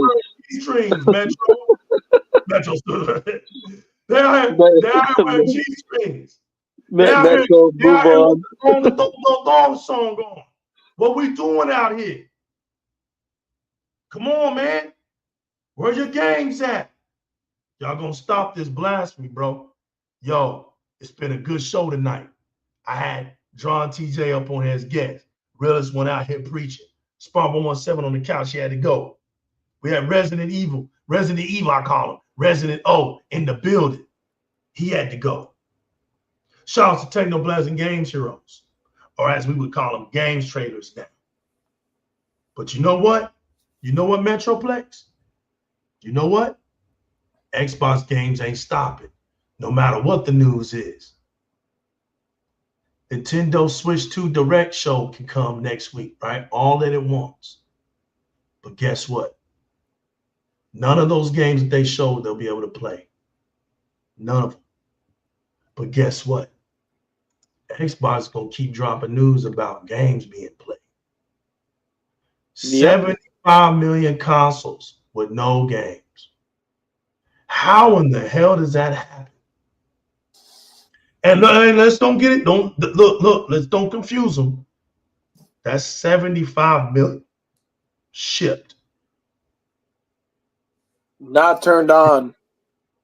Not turned on. I love when you said that. We don't know the figures for what's turned on and what's been scalped or what's been bought and then kept as a collector's item. So we have no idea. They're not turned on. Yep. Doesn't matter. It doesn't matter. If they're not turned on, it doesn't matter. And that goes for any console. Yep, exactly. Microsoft, just keep sailing. That's all. You're 34, 35 million. Ain't bad. Are you behind in the race of consoles? Sure you are. But are you number one in content and service? Sure you are. They're also number one in revenue. Which one holds the duffel bag for Big Bang? Content and services. Sure it does. So which one's making that guap? Microsoft. That's how it works. You just got to understand where the money's at. Microsoft don't have to contain itself to one space to make money. Anybody and everybody knows when you're not doing great in one area, you have to make changes. We don't see Xbox making changes and struggling with their changes. But I do see PlayStation struggling with knowing that they need to change. $700 PlayStation 5 Pro with no game stand or even a web browser. You can't make this shit up. And it's barely on par with the Series X, finally. Facts. What are we doing out here? And it's more expensive. That's the crazy part. That's the crazy part. You know why? Because like my man Spartan said, you have to put it together. You have to piece everything together. Everything costs. Everything. Well, you got to remember, the PS5 was originally supposed to be designed to beat the Xbox One X. Then Microsoft announced Series S and X, and then PlayStation shit bricks because they didn't know what the hell to do. So they force rushed the PlayStation 5 Pro. That's why it wasn't on par with the Series X.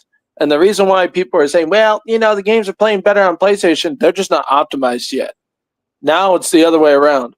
Now the PlayStation 5 Pro is finally on par with the Series X, but it's also $200 more. So, okay, I got something better than that, Drawn, because you was cooking on it. I got something better than that. But what do you think about the report, everybody, that came out where PlayStation was actually working on the PlayStation 5 Pro first before this PlayStation 5? that's insane. You can't make this shit up. I didn't even know that. That's You didn't know that? Yeah, that's the stupid. report.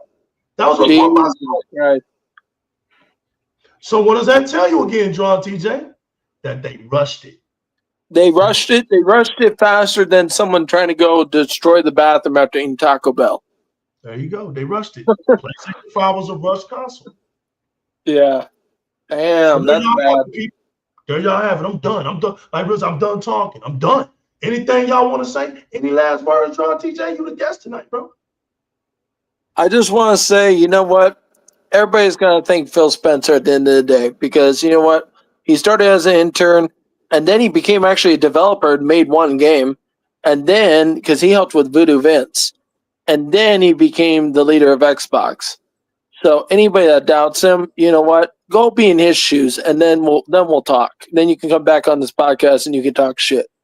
Until you've been in his shoes, you can just shut the hell up because I'm sorry, but you have no say. Okay? Sport 117, you got anything to say?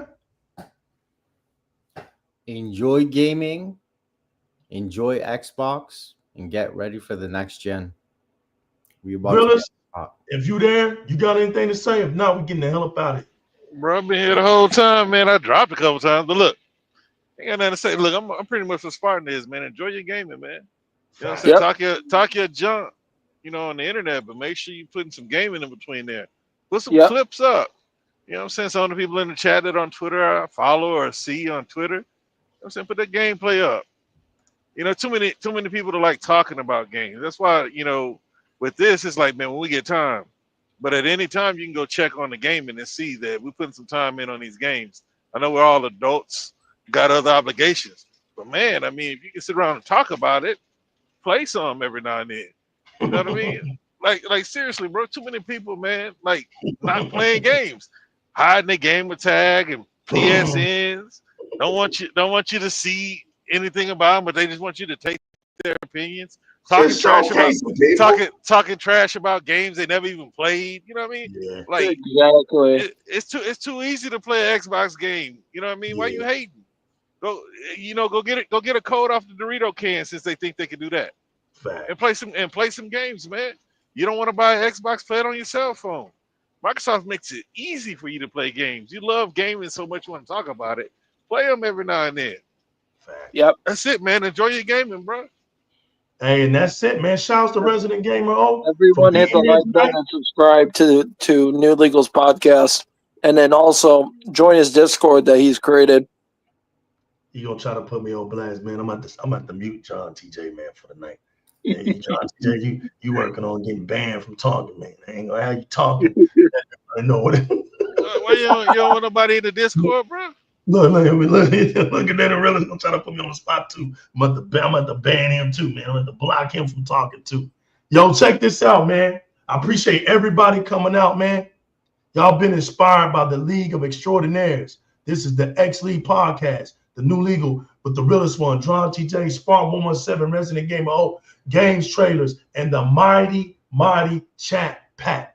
To everybody around the world, shouts to Jerome in Australia, man, making us international tonight. Jerome's in the house. Shouts to everybody that came through. Thank y'all for watching from a distance. Thank y'all for watching after the show's over with. Subscribe. Hit the notification bell. Never miss a moment when we go live on the ones and twos. Always be ready for the beat call, man. We here. We got our mics in our hands. Always remember, man, this is all about gaming. Gaming comes first. So don't let nobody, ain't no reason to be tucking your chain. This is gaming, bro. You either doing it or you're not. There ain't no need to be trying to fake it, man. So don't be tucking your chain around for nobody. Don't let nobody take the extra man from you, because everybody, no matter who you are, deserves a second chance. We come here to do one thing and one thing only, and that's to tell the truth, the whole truth, and nothing but the truth. So help us gain it. In the meantime, we here to bring the streets back to gaming and gaming back to the streets, man. There's nothing else left out here to do. So while y'all chucking and jiving, lying and hiding, we here. We gonna stay out here. We outside every single day, representing the Green Emerald Fortress. Y'all stay blessed. And in memory of my man, Other Zinc, I gotta do it. We gotta do it before we go out of here. We ending the show. Good night.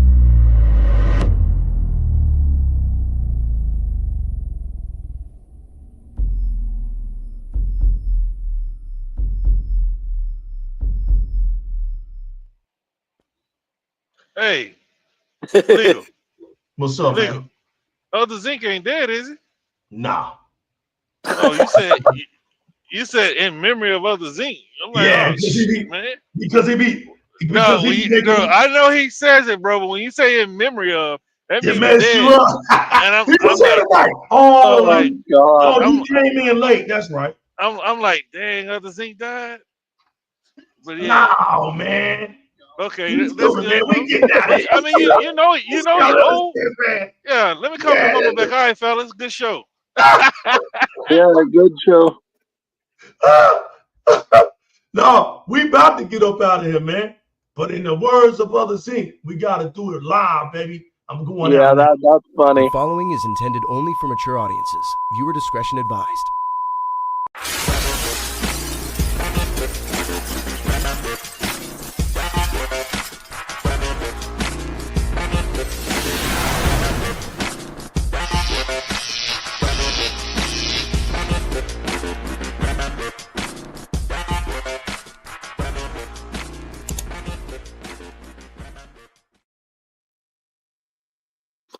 Hey, bud.